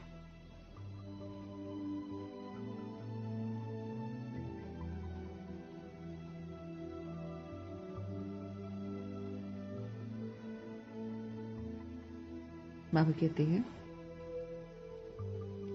बहुत बच्चे हैं जिनको आगे नंबर में रखा जाता है, परंतु याद में बिल्कुल रहते नहीं है। बल ज्ञान में तीखे हैं, परंतु याद की यात्रा नहीं है। तो यहाँ पर दोनों चीजें होनी चाहिए। ज्ञान भी समझना है, ज्ञान को फीड भी करना है, चित्त पर बिठाना भी है, फिर उसको यूज भी करना है, प्लस याद भी करना है। याद की यात्रा पर हमको जरूर रहना है, क्योंकि याद से ही जो है हमारा कनेक्शन उनसे जुड़ेगा और हम फिर अपने आप को ज्ञान भी समझ पाएंगे, फिर हम योग भी लगा पाएंगे, योग की सारी स्टेजेस को क्रॉस करेंगे, फिर हम सतुगुनी सतयुग की धारणा करेंगे, अष्ट शक्तियों को धारणा करेंगे।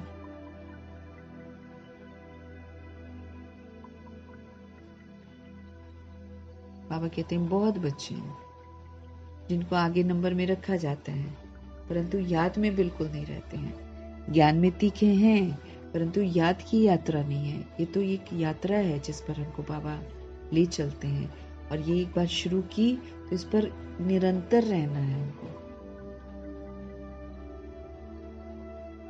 बाप तो बच्चों की महिमा करते हैं, ये भी नंबर 1 में है, तो जरूर मेहनत भी करते होंगे ब्रह्मा जी।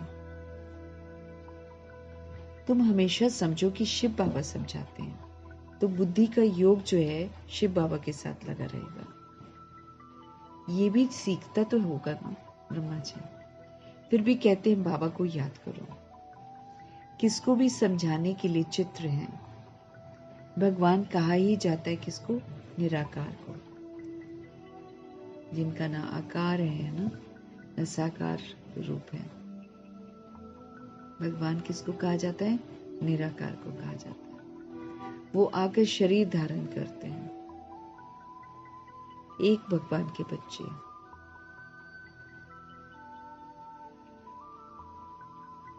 एक भगवान के सब बच्चे हैं, सब आत्माएं हैं और सब भाई भाई हैं, सब बिंदियां हैं। अभी इस शरीर में विराजमान है, अभी सोल्स जो हैं इस बॉडी में विराजमान है।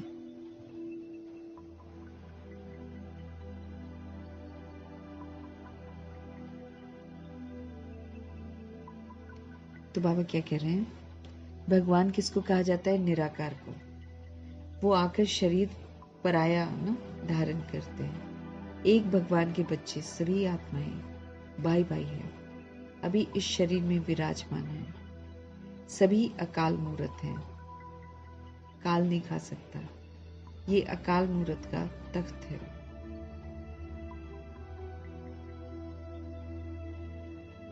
अभी इस शरीर में विराजमान है, सभी अकाल मूर्त हैं। ये अकाल मूर्त का तख्त है।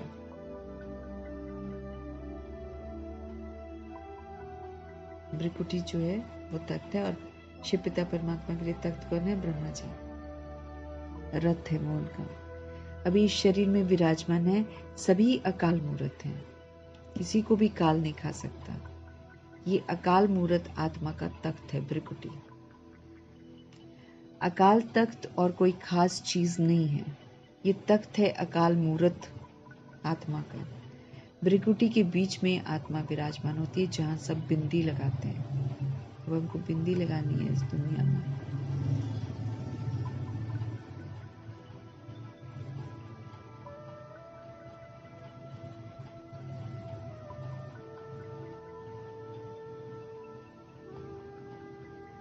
तो बाबा क्या कह रहे हैं हमको, ये तख्त है अकाल मूर्त का, भृकुटी के बीच में आत्मा विराजमान होती है। इसको कहा जाता है अकाल तख्त। ये फिक्स है, यहीं पर आत्मा आकर बैठती है, तिलक जहां पर लगाते हैं लोग।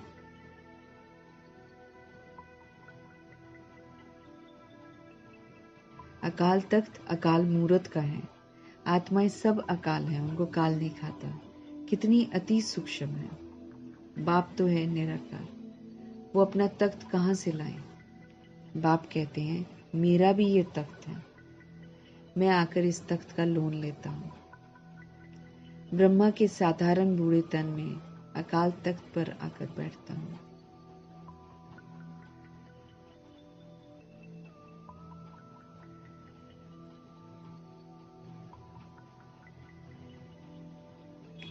बाबा कह रहे हैं बाप तो निराकार है ना।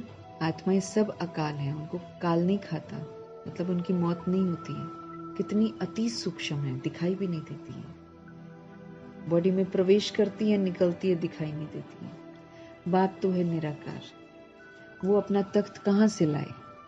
बाप कहते हैं मेरा भी ये तख्त है, ब्रह्मा जी का। बाप कहते हैं मेरा भी ये तख्त है, मैं आकर इस तख्त का लोन लेता हूँ। ब्रह्मा के साधारण बूढ़े तन में अकाल तख्त पर आकर बैठता हूँ। अभी तुम जान गए हो, सब आत्माओं का ये तख्त है। मनुष्यों की ही बात की जाती है, जानवरों की तो बात ही नहीं है।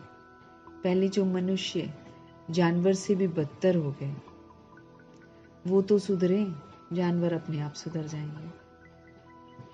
अभी इंसान जो है वो जानवर से भी बदतर हो गया। देभान में चलता है, फिरता है, खाता है, पीता है, जानवर से भी बदतर हो गया। बाबा कहते पहले वो तो सुधरे। कोई जानवर की बात पूछे, बोलो पहले अपना तो सुधार करो। कई लोग पूछते जानवरों का क्या होगा, जानवरों का क्या होगा। बाबा समझ देते हैं कि जो सोल्स हम लोग बॉडी लेते हैं, अब जैसे हम लोग बॉडी लेकर जैसे होते हैं, वैसा ही फर्नीचर प्रकृति उत्पन्न करती है, वैसे ही जानवर उत्पन्न करती है बैलेंस करने के लिए। जब देवी देवता हैं तो फिर बैलेंस भी जो है बड़ा सुंदर होता है।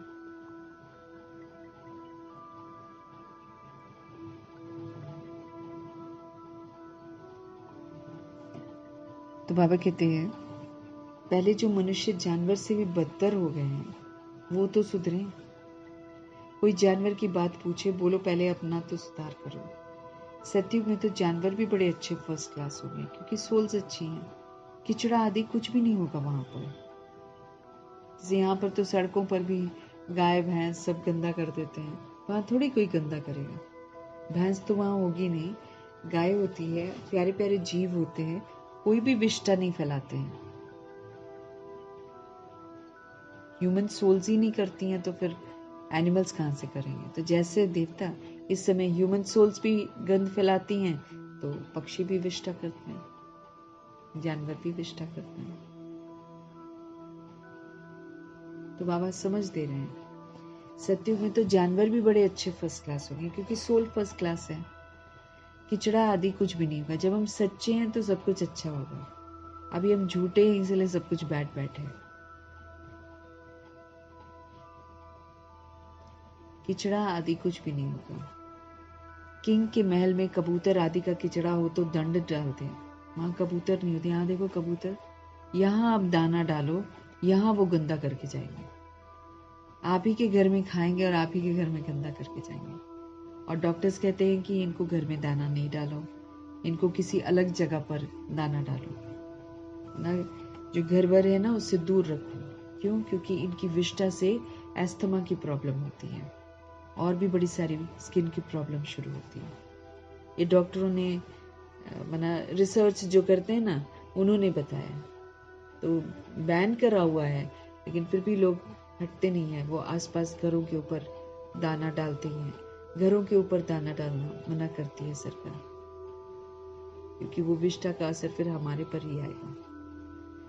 तो यहाँ तो विष्ठा कर देते हैं फटाफट, इधर खाएंगे और पानी भी रखेंगे ना उनके लिए। पिजन और क्रो जो है ना, ये सबसे गंदे वो पक्षी हैं। ये जो है क्रो और पिजन, ये उसी बाउल में पानी पिएंगे, उसी बाउल में विष्ठा कर देते हैं। क्रो तो पहले सबसे ज्यादा उसकी खासियत ये है कि वो कोई भी चीज कहीं से लाएगा ना तो क्या करेगा, उसको धोता है फिर खाता है। तो वो पानी में ही डुबा देता है सारी चीजें, जो भी लाएगा, गंद वंद जो भी लाता है।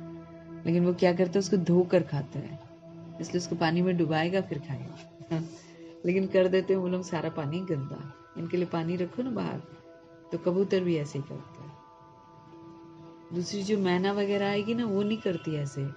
वो पानी में जाएगी, नहाएगी, गर्मी में जब बहुत होती है ना तो नहाती है और फिर बाहर निकलती है। लेकिन ये लोग जो हैं, कुछ पक्षी जो हैं ये गंदा, ये कलयुग के पक्षी हैं, क्रो और पिजन। ये डॉग वगैरह ये थोड़ी होते हैं सतयुग में।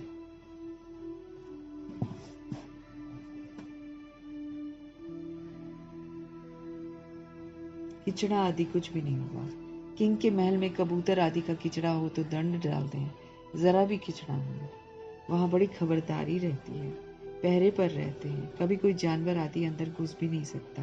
बड़ी सफाई रहती है। लक्ष्मी नारायण के मंदिर में भी कितनी सफाई रहती है। शंकर पार्वती के मंदिर में कबूतर दिखाते हैं। शंकर पार्वती क्या होता है, देखो शंकर भी यहाँ पर ब्रह्मा जी की तपस्या का स्वरूप है। इसी धरा पर तपस्या का स्वरूप है वो। ऐसे शंकर जी कुछ नहीं करते हैं, लेकिन ये सूक्ष्म स्वरूप है ब्रह्मा जी की तपस्या का। और पार्वतियां कौन है? आत्मा रूपी पार्वतियां यहीं पर अमर कथा सुनती हैं। शिव बाबा ब्रह्मा जी के थ्रू यहीं पर अमर कथा सुनाते हैं। इसीलिए इनको जब दिखाते हैं, इनके मंदिरों में दिखाते हैं तो कबूतर भी दिखाते हैं, लेकिन लक्ष्मी नारायण के मंदिर में साफ सफाई रखते हैं।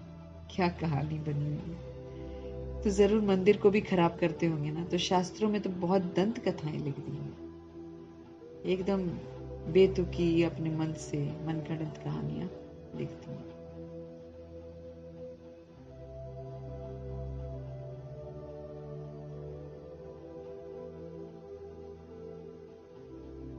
तो बाबा कहते हैं शास्त्रों में तो बहुत दंत कथाएं लिख दी गई हैं। अभी बाप बच्चों को समझाते हैं, उनमें भी थोड़े हैं जो धारणा कर सकते हैं। बाबा तो उनको सब बातें समझाते हैं, लेकिन धारणा करने में बाबा कहते सब नंबरवार हैं, बाकी तो कुछ नहीं समझते हैं। बाप बच्चों को कितना प्यार से समझाते, बच्चे बहुत बहुत मीठे बनो, हमारे मुख से सदैव रतन निकलते रहे। तुम हो रूप बसंत, रूप मीन्स स्वरूप, सोल कॉन्शियस का, और बसंत मीन्स फिर सेवाधारी। सोल कॉन्शियस बन जाओ, फिर सेवा करो।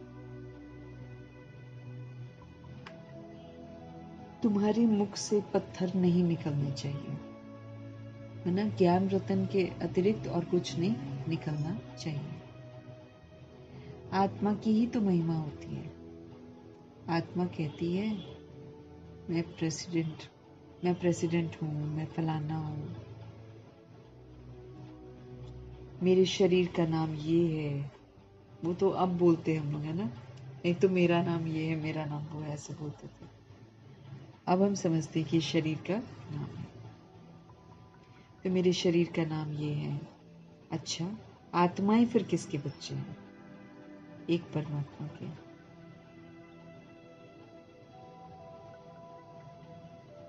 फिर बाबा कहते ठीक है, वो कहते ना मेरा नाम ये है, मेरा बाबा कहते फिर आत्माएं जो हैं अंदर, जो पाठ बजा रही हैं, वो किसके बच्चे हैं?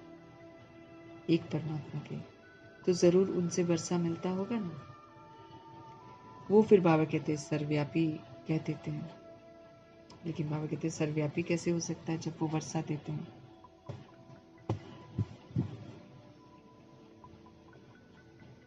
तुम समझते हो हम भी पहले कुछ नहीं जानते थे, अभी हमारी कितनी बुद्धि खुली है।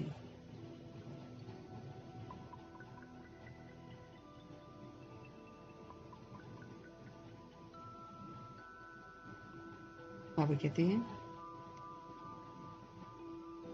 तो जरूर उनसे वर्षा मिलता होगा ना, वो फिर सर्वव्यापी कैसे हो सकता है? तुम समझते हो हम भी पहले कुछ नहीं जानते थे, अभी कितनी बुद्धि हमारी खुली है। तुम कोई भी मंदिर में जाएंगे, समझेंगे ये तो सब झूठे चित्र हैं। 10 भुजाओं वाला, हाथी की सूंड वाला कोई चित्र होता है क्या? ये सब भक्ति मार्ग की सामग्री है। वास्तव में भक्ति होनी चाहिए एक शिव बाबा की, जो सबका सदगति दाता है।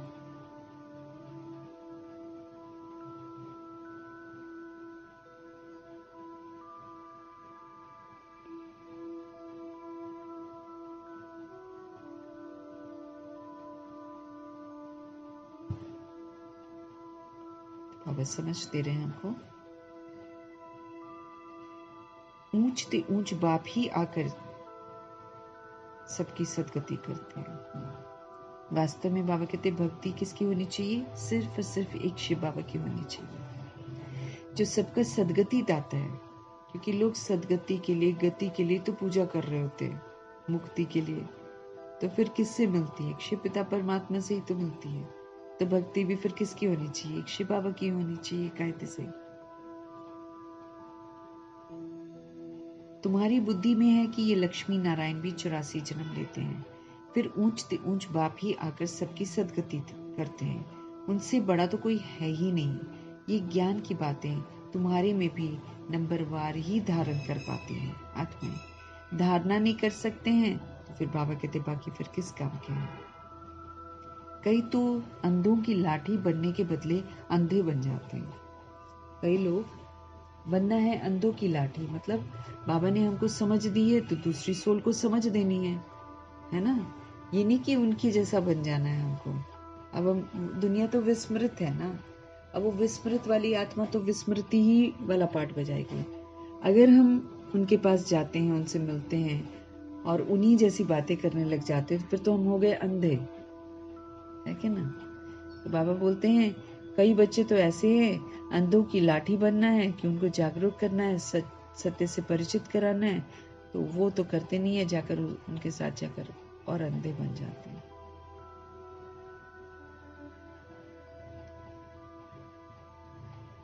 बाबा कहते हैं गऊ जो दूध नहीं देती है तो उसे पिंजरपुर में रखते हैं, उसे पिंजरे में बंद कर देते हैं।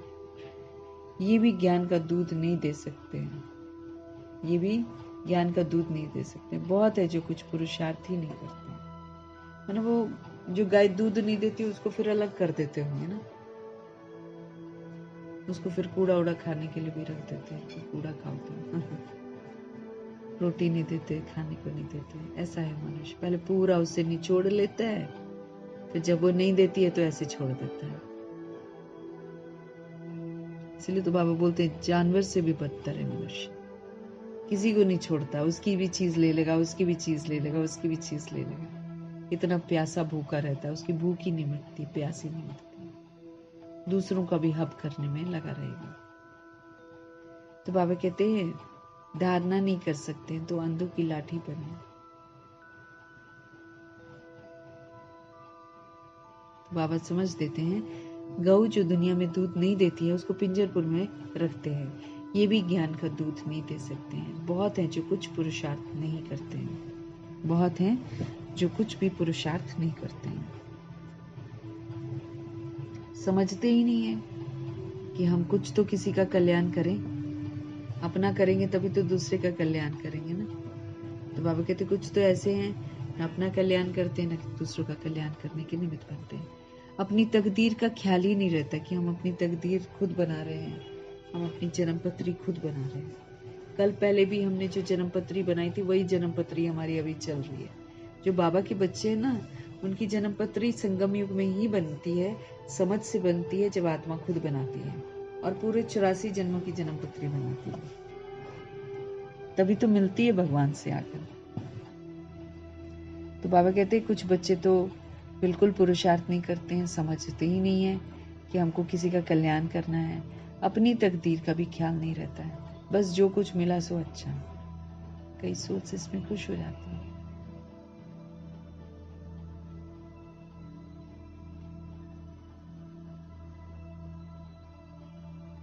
तो बाप कहेंगे इनकी तकदीर में ही नहीं है, अपनी सदगति करने का पुरुषार्थ तो करना चाहिए ना। इस समय हम अपनी सदगति करने का पुरुषार्थ कर रहे हैं कि मेरी सदगति हो जाए, मुझे सजा ना मिले, हम इसका पुरुषार्थ कर रहे हैं। नहीं तो सजा तो लिखी हुई है, हमने खुद ही लिखी हुई है, और ऊपर से अभी हम पुरुषार्थ नहीं करते हैं और बाबा का दिया होमवर्क नहीं करते हैं, तो इसका तो अलग से हमने वो कर रखा है, और सजा लिखे जा रहे हैं हम अपने नाम पर। तो अपनी सदगति करने का तो पुरुषार्थ करना चाहिए ना।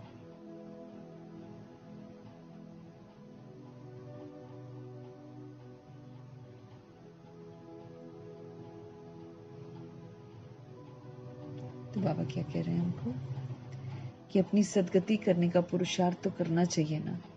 देही अभिमानी हमको बनना, ये कितनी ऊंची मंजिल है। शुद्ध अभिमान की मैं एक सोल हूं, और फिर उसी स्वधर्म में रहकर पाठ बजाना।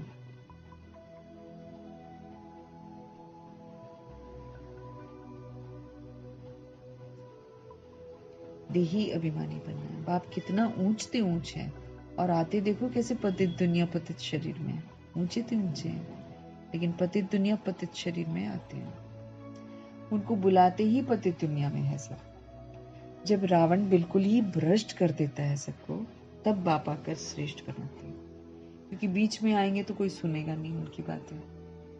इंसान ऐसा है, जब तक दुखी बहुत नहीं हो जाता है, भ्रष्ट नहीं हो जाता है, तब तक तो वो सुनता भी नहीं है भगवान की। इसलिए भगवान द्वापर युग में नहीं आते हैं, इसलिए भगवान कलयुग के भी शुरू में नहीं आते हैं, कलयुग के अंत में आते, जब बिल्कुल भ्रष्टाचारी आ जाते हैं।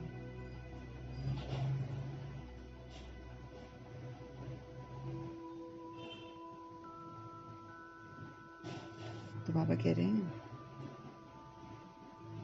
ऊंचते ऊंच है भगवान, लेकिन देखो आते कैसे हैं, पतित दुनिया में पतित शरीर का आधार लेते हैं। उनको बुलाते ही पतित दुनिया में। जब रावण बिल्कुल सबको भ्रष्ट बना देता है, सब दुखी हो जाते हैं, तब बाप आकर श्रेष्ठ बनाते हैं। जो अच्छा पुरुषार्थ करते हैं वो राजा रानी बन जाते हैं। जो पुरुषार्थ ही नहीं करते हैं,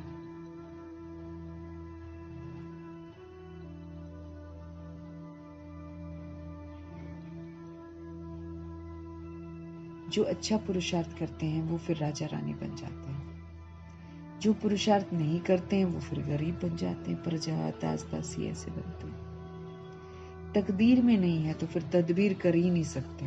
बाबा कहते किसी की तकदीर में ही जब नहीं होता है ना, तो वो सोल मेहनत करती ही नहीं है। कोई तो बहुत अच्छी तकदीर बना लेते हैं, हर एक अपने को देख सकते हैं कि हम क्या सर्विस करते हैं।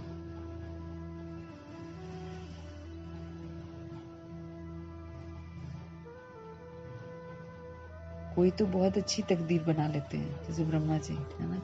हर एक अपने को देख सकते हैं कि हम क्या सर्विस करते हैं, क्या करते हैं हम सर्विस। स्व की सेवा भी करनी है, विश्व की सेवा भी करनी है।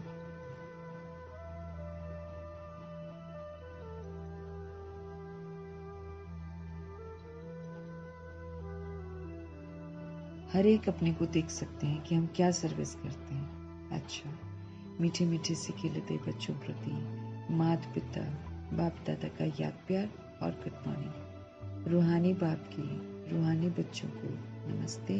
हम रूहानी बच्चों की भी रूहानी बाप को दिल से, जान से, सिक से, प्रेम से, मोहब्बत से, पूरे रिगार्ड से, पूरे रिस्पेक्ट से, प्यार भरी स्नेह भरी नमस्ते भी और तहे दिल से प्रभु जी का धन्यवाद भी।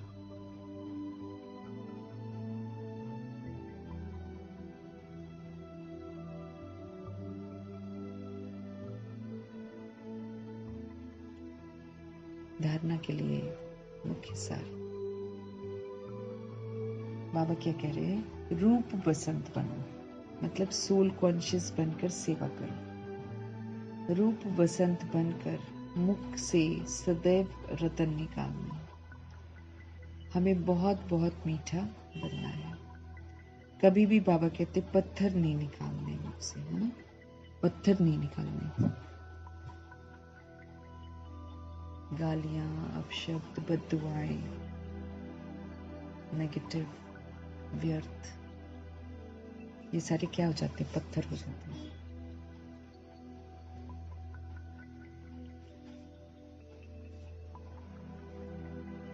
कटु वचन, श्रापित करने वाले वचन नहीं निकालने। ज्ञान और योग में तीखा बन अपना और दूसरों का कल्याण करना है। दोनों में हमको तीखा बनना है। ज्ञान बाबा से समझकर उसको अमल में लाना है, प्रैक्टिकल में, और साथ में आत्मा समझकर परमपिता परमात्मा से योग लगाकर, योग की जो स्टेजेस है, योगी से योगी, योगी से प्रयोगी, प्रयोगी से सर्वस्व त्यागी।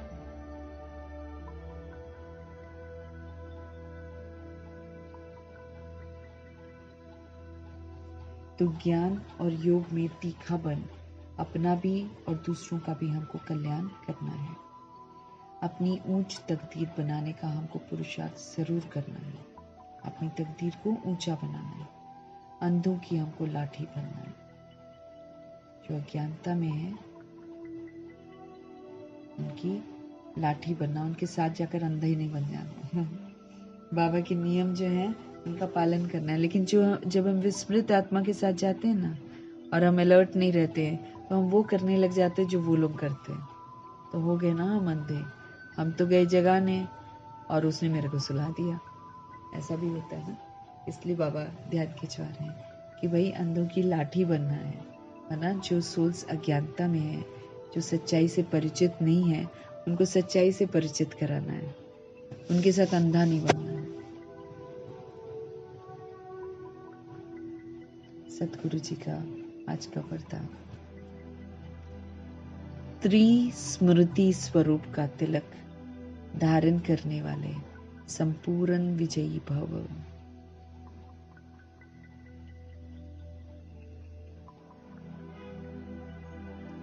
त्रिस्मृति स्वरूप का तिलक धारण करने वाले संपूर्ण विजयी भव। स्वयं की स्मृति कि मैं कौन हूं, बाप की स्मृति कि बाप कौन है, और ड्रामा के नॉलेज की स्मृति। इन्हीं तीन स्मृतियों में सारे ज्ञान का विस्तार समाया हुआ है। नॉलेज के वृक्ष की ये तीन स्मृतियां हैं। नॉलेज का जो वृक्ष है उसकी ये तीन स्मृतियां हैं।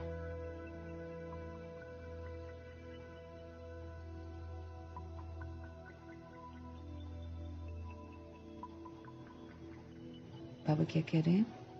स्वयं की स्मृति माना आत्मा की स्मृति, बाप की स्मृति, शिव पिता कौन है, और ड्रामा के नॉलेज की स्मृति कि ड्रामा कैसे चलता है।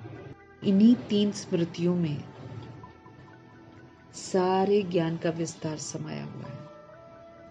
इन्हीं 3 स्मृतियों में पूरा का पूरा ज्ञान का जो विस्तार है वो इसके अंदर समाया हुआ है। नॉलेज के वृक्ष की ये 3 स्मृतियां हैं। नॉलेज का जो वृक्ष है उसकी ये 3 स्मृतियां हैं, आत्मा, परमात्मा और ड्रामा। जैसे वृक्ष का पहले बीज होता है, उस बीज के द्वारा 2 पत्ते निकलते हैं, फिर वृक्ष का विस्तार होता है।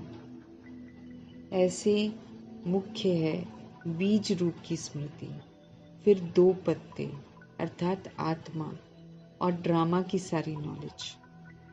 इन 3 स्मृतियों को धारण करने वाले स्मृति भव व संपूर्ण विजयी भव के वरदानी बन जाते हैं ना, क्योंकि वो समझ से चलते हैं ना। फिर बाबा समझ दे रहे हैं हमको त्रिस्मृति मतलब 3 स्मृतियां। इसका स्वरूप का माने कैसा होता है ना, स्मृति का स्वरूप का तिलक धारण कर लो। सिर्फ तिलक नहीं लगाओ, इसके स्वरूप का तिलक धारण करो और संपूर्ण विजयी भव का वरदान प्राप्त करो। स्वयं की स्मृति, आत्मा की स्मृति, बाप की स्मृति और ड्रामा के नॉलेज की स्मृति। इन्हीं 3 स्मृतियों में सारा ज्ञान जो है ना, उसका विस्तार इसी के अंदर समाया हुआ है। नॉलेज के वृक्ष की, नॉलेज जो है, नॉलेज का पेड़ है ना, उस नॉलेज के वृक्ष की ये 3 स्मृतियां हैं, आत्मा, परमात्मा और ड्रामा। उस बीज के द्वारा 2 पत्ते निकलते हैं ना, ब्रह्मा जी, सरस्वती जी, 2 पत्ते निकलते हैं। फिर उसके बाद जो है ऐसे मुख्य है बीज, बाप की स्मृति। बाबा कहते हैं पत्ते निकलते हैं, फिर होता है वृक्ष का विस्तार। फिर 1 आता है, 1 से 2, 2 से 3, 3 से 4, बुला लेते हैं ना सारी आत्माओं को ऊपर से नीचे, आ जाओ नीचे, योग बल से बुलाते हैं ना, फिर 16 आ जाती है, तो विस्तार होता है वृक्ष का। ऐसे मुख्य है बीज बाप की स्मृति, फिर 2 पत्ते अर्थात आत्मा और ड्रामा की सारी नॉलेज। सोल्स पहले ब्रह्मा जी आते हैं, है ना, फिर ड्रामा शुरू हो जाता है। ब्रह्मा जी फिर दूसरी सोल को बुलाते हैं, फिर दोनों मिलकर फिर तीसरी सोल को बुलाते हैं, फिर ऐसे करते करते सारा वृक्ष इतना बड़ा हो जाता है। ऐसे आत्मा जो है ड्रामा में आके बंध जाती है। शुरू में तो एंजॉय करती है, फिर बंध जाती है। तो बाबा हमको समझ दे रहे हैं बीज बाप की स्मृति, परमपिता परमात्मा, फिर 2 पत्ते, है ना। यहाँ पर 2 पत्ते, वैसे जो है माला में जब देखेंगे तो फिर 2 पत्ते ब्रह्मा सरस्वती जी होते हैं, लेकिन ऐसे बाबा 3 चीजों को जब ले रहे हैं तो फिर बाबा कहते हैं बाप की स्मृति और फिर 2 पत्ते अर्थात आत्मा और ड्रामा की सारी नॉलेज। ब्रह्मा जी आते हैं और ड्रामा शुरू हो जाता है। फिर कैसे वो चलता है, कैसे वो बढ़ता है, कैसे वो विस्तार को पाता है, फिर कैसे पहले बहुत अच्छा होता है, फिर आत्माएं जो हैं अपने को भूल जाती हैं, पहले याद रखती हैं कि हम आत्मा हैं, फिर भूल जाती हैं, फिर भ्रष्ट हो जाती हैं, फिर भगवान आते हैं, फिर से श्रेष्ठ बनाते हैं, फिर से ड्रामा शुरू होता है। तो यही तो खेल चलता है। बाबा कहते हैं इस त्रिस्मृति स्वरूप का तिलक ना, मतलब भूलो मत इसको। तिलक लगा देना मतलब भूलना नहीं है। इस तिलक को धारण कर लो तो आप संपूर्ण विजयी बन जाएंगे। फिर आप हार नहीं खाएंगे, क्योंकि फिर आपको याद रहेगा कि ड्रामा ऐसे शुरू हुआ था, फिर सारे पुनर्जन्म में आकर ऐसे विस्मृत हो गए, फिर इस वजह से आज ड्रामा का सीन ऐसा हो गया, तो ब्रह्मा जी कैसे समझ गए थे सारी बातें? और जब समझ गए थे तो परिस्थितियां आती थी, चाहे कुछ भी आता था, नो क्वेश्चंस नो करेक्शंस। उन्होंने कभी किया ही नहीं क्वेश्चन कि क्यों ऐसा हो रहा है, कभी नहीं किया उन्होंने क्वेश्चन। बिंदी लगाते गए, सब अच्छा है, सब अच्छा हो जाएगा, अच्छा हो जाएगा, ऐसे करते थे। उन्होंने अपनी जिम्मेवारी को समझ लिया था कि मैं सबसे पहले आया हूँ ड्रामा में, मैं ही सबसे पहले भूला और फिर सारी दुनिया भूल गई। इसलिए वो क्वेश्चन करेक्शन करते ही नहीं है, तो चुपचाप करके अपना अच्छा पार्ट बजाते हैं व्यक्त में और फिर हो जाते हैं अव्यक्त। अब अव्यक्त में भी लगे हुए हैं सबको जगाने के लिए।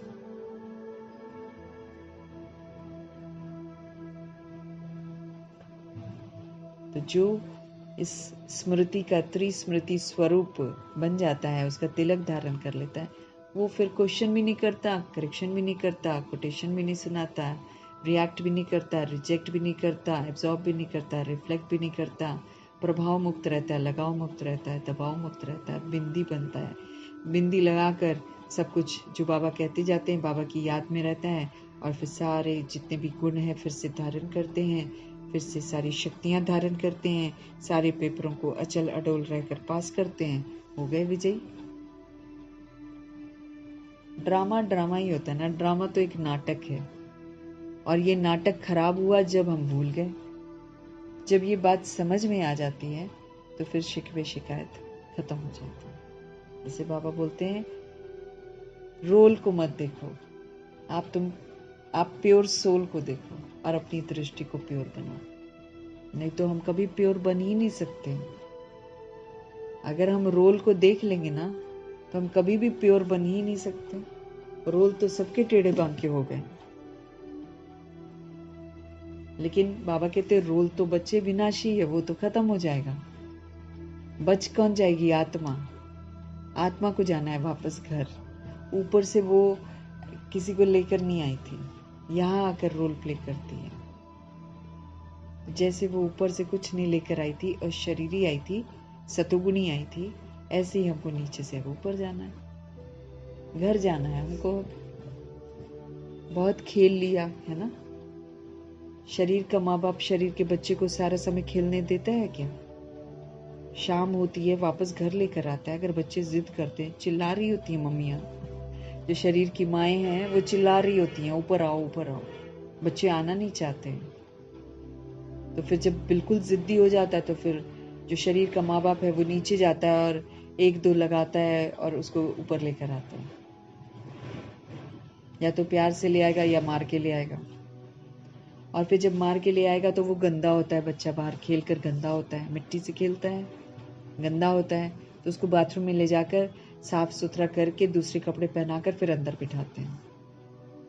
सेम खेल यही यहाँ हम आत्माओं का है। वो तो स्थूल खेल चलता है, यहाँ आत्माओं का खेल चलता है।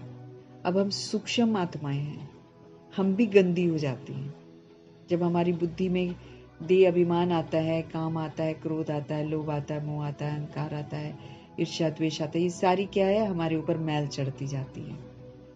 अब मीठे परमात्मा पवित्रता के सागर जब धरती पर आते हैं तो हम सब बहुत पतित और बहुत गंदे होते हैं। अब वो हमको ऐसा नहीं है कि ऊपर से नीचे आए हैं और हमको लेकर चले जाएंगे, ऐसा नहीं करते। वो सारी दुनिया ही उनके बच्चे हैं। 800 करोड़ आबादी उनके बच्चे हैं। अब 800 करोड़ आबादी को वो वापस घर लेकर जाएंगे, लेकिन जो 800 करोड़ आबादी की हालत है उस हालत में लेकर नहीं जाएंगे। इसीलिए वो पवित्र बनाते, वो कहते हैं अपनी गंदगी तुम खुद धो।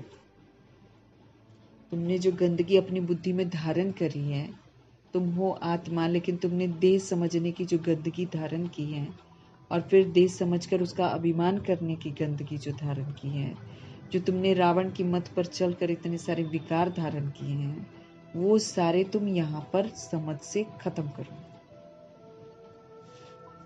साफ बनो, पवित्र बनो, तब मैं तुमको साथ ले जाऊंगा। अगर तुम साफ नहीं होते हो तो फिर ये जो ड्रामा है, ये जो प्रकृति है, ये जो माया है, जो यमदूत है, ये तुमको साफ करेंगे पनिशमेंट से, मार मार के, उठा पटक करके, दफन करके या जलाकर बॉडी को या डुबाकर बॉडी को ऐसे सजा देगा।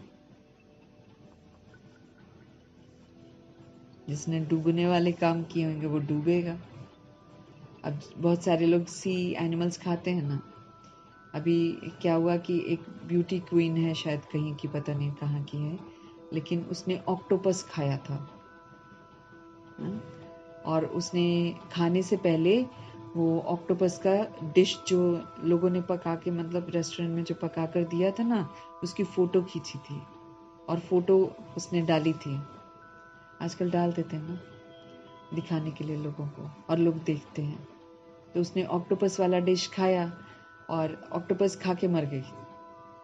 अब क्या पता कौन सा पॉइजन उसके अंदर चला गया, क्या हुआ।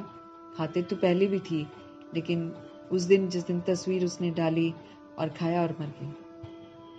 तो जो जैसा कर्मा करेगा वैसा वो भुगतान करके मरेगा ही मरेगा। तो सी एनिमल्स जो खाते हैं वो फिर पानी में डूबकर मरेंगे। जो जैसा कर्म करेगा वैसा फल मिलेगा। तो अभी लेकिन सोल, वो भी सोल है जिसने खाया है। अब उसको बचपन से ही जिस घर में परवरिश हुई होगी उसमें खाया होगा, या फिर उसको ब्यूटीफुल बनने के लिए उसने उस खाती होगी। ना लोगों की मत भी तो वैसी होगी ना, डॉक्टरों की मत भी वैसी होगी। तो जैसी उसकी परवरिश हुई होगी, अब ऊपर से थोड़ी ऐसी वाली आई थी, लेकिन नीचे से आई ना। तो ऐसे सारी सोल्स जो आकर यहाँ पर विस्मृत हो गई हैं, वो सबका पाठ जो है वो सजाओं से चुक्त होगा। वो पवित्र बनेंगी तभी ऊपर उड़ कर जाएंगी। अब बाबा हमको समझ देते हैं कि सबसे पहले आने वाली जो सोल्स हैं ड्रामा में, वही सबसे पहले पतित बनती हैं। तो जब वो पतित बनती हैं तो द्वापर युग और कलयुग की सोल्स जो है वो भी पतित बन जाती हैं। तो इसलिए हमारा हिसाब किताब है। तो बाबा कहते तुम पहले साफ हो जाओ। तुम जो मनसा वाचा कर्मणा साफ हो जाओगे ना, तो तुम्हारी सफाई का प्रभाव उन पर पड़ जाएगा। हम जिस दिन आत्म अभिमानी बन जाएंगे उस दिन उनको भी स्मृति आ जाएगी कि वो लोग आत्मा है। वो इस विधि से मुक्त होंगे। और हम लोग जो है, अगर हम कहना नहीं मानते हैं, अपनी मैल को समझ से नहीं उतारते हैं, तो फिर ड्रामा, प्रकृति, माया और यमदूत हमारे को ठीक करेंगे। क्योंकि मार खा के फिर हम पवित्र बनेंगे। फिर पीछे बाबा कहते मच्छर में सल जाएंगे। मच्छर को लोग क्या करते, मारते ना, काटते हैं, हमको मारते हैं ना। हम लोग, हर कोई मारता है मच्छर को।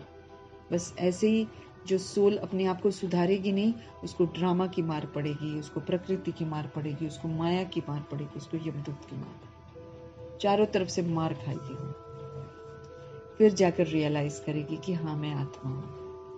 फिर जाकर प्योर बनेगी और फिर जाकर घर वापस जाएगी। ऐसे चलता है ये ड्रामा।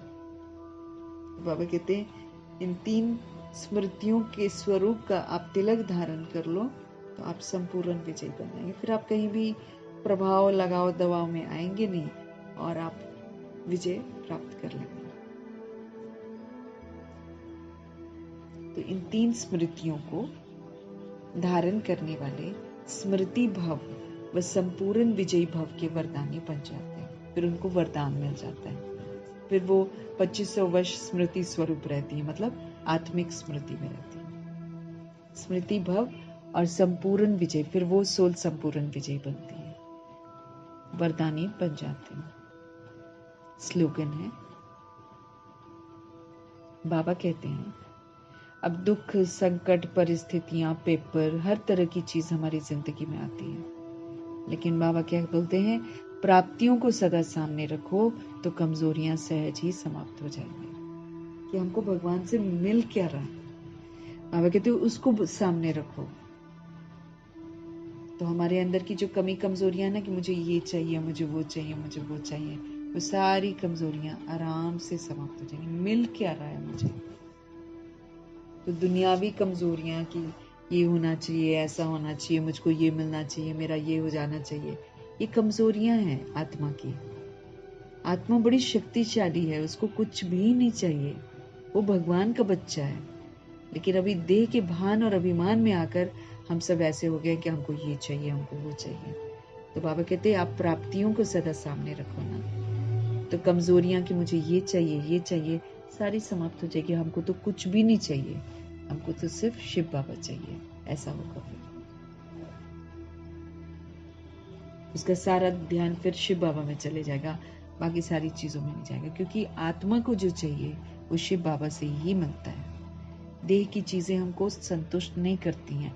आज ये हो गया, कल चाहेंगे कि इससे और अच्छा हो जाए, इससे और अच्छा हो जाए, इससे और अच्छा हो जाए, ऐसा करते हैं। जैसे आजकल शरीर को लेकर इतने कॉन्शियस हो गए हैं, इतना हो जाता है फिर उसको और करना और करना, और करते करते मरमरा जाते हैं।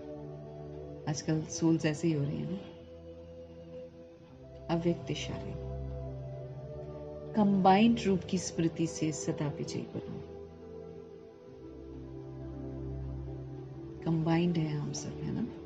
कंबाइंड रूप की स्मृति से क्या करो, सदा विजयी बनो।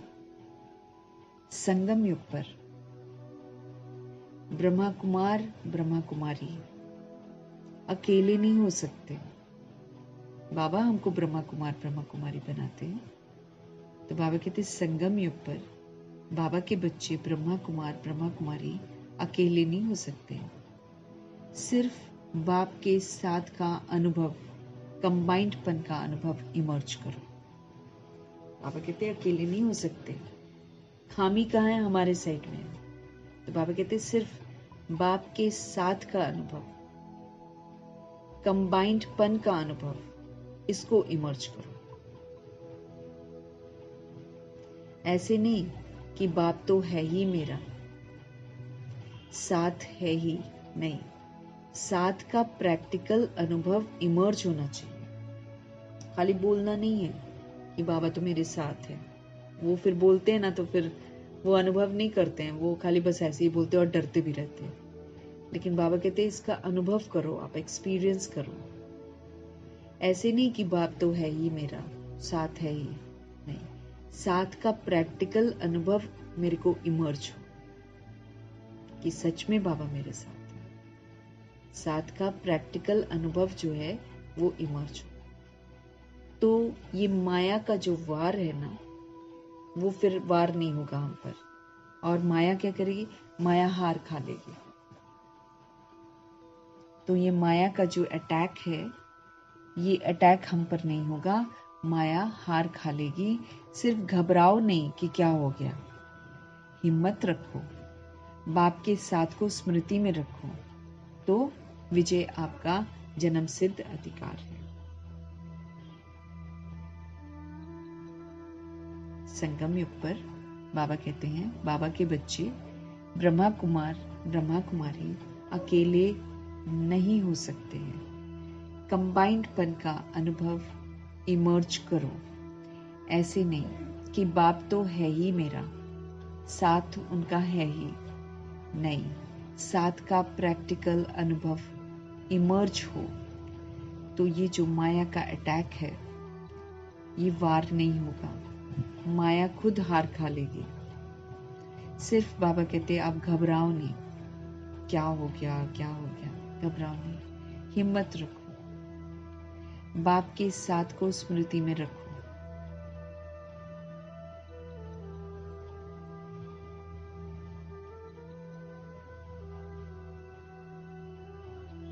हिम्मत रखो, बाप के साथ को स्मृति में रखो कि बाबा मेरे साथ है, तो विजय बाबा कहते आपका जन्म सिद्ध अधिकार है। जहां शिव बाबा साथ है वहां हार तो हो ही नहीं सकती।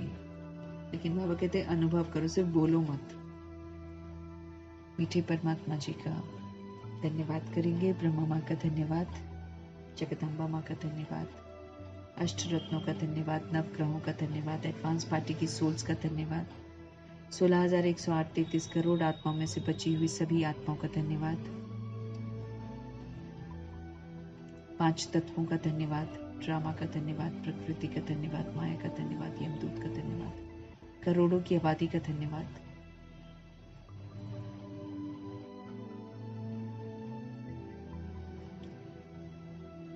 करोड़ों की आबादी का धन्यवाद, साधनों का धन्यवाद, साधन बनाने वालों का धन्यवाद, साथ पे रहने वाली सोल्स का धन्यवाद, सहयोगी आत्माओं का धन्यवाद।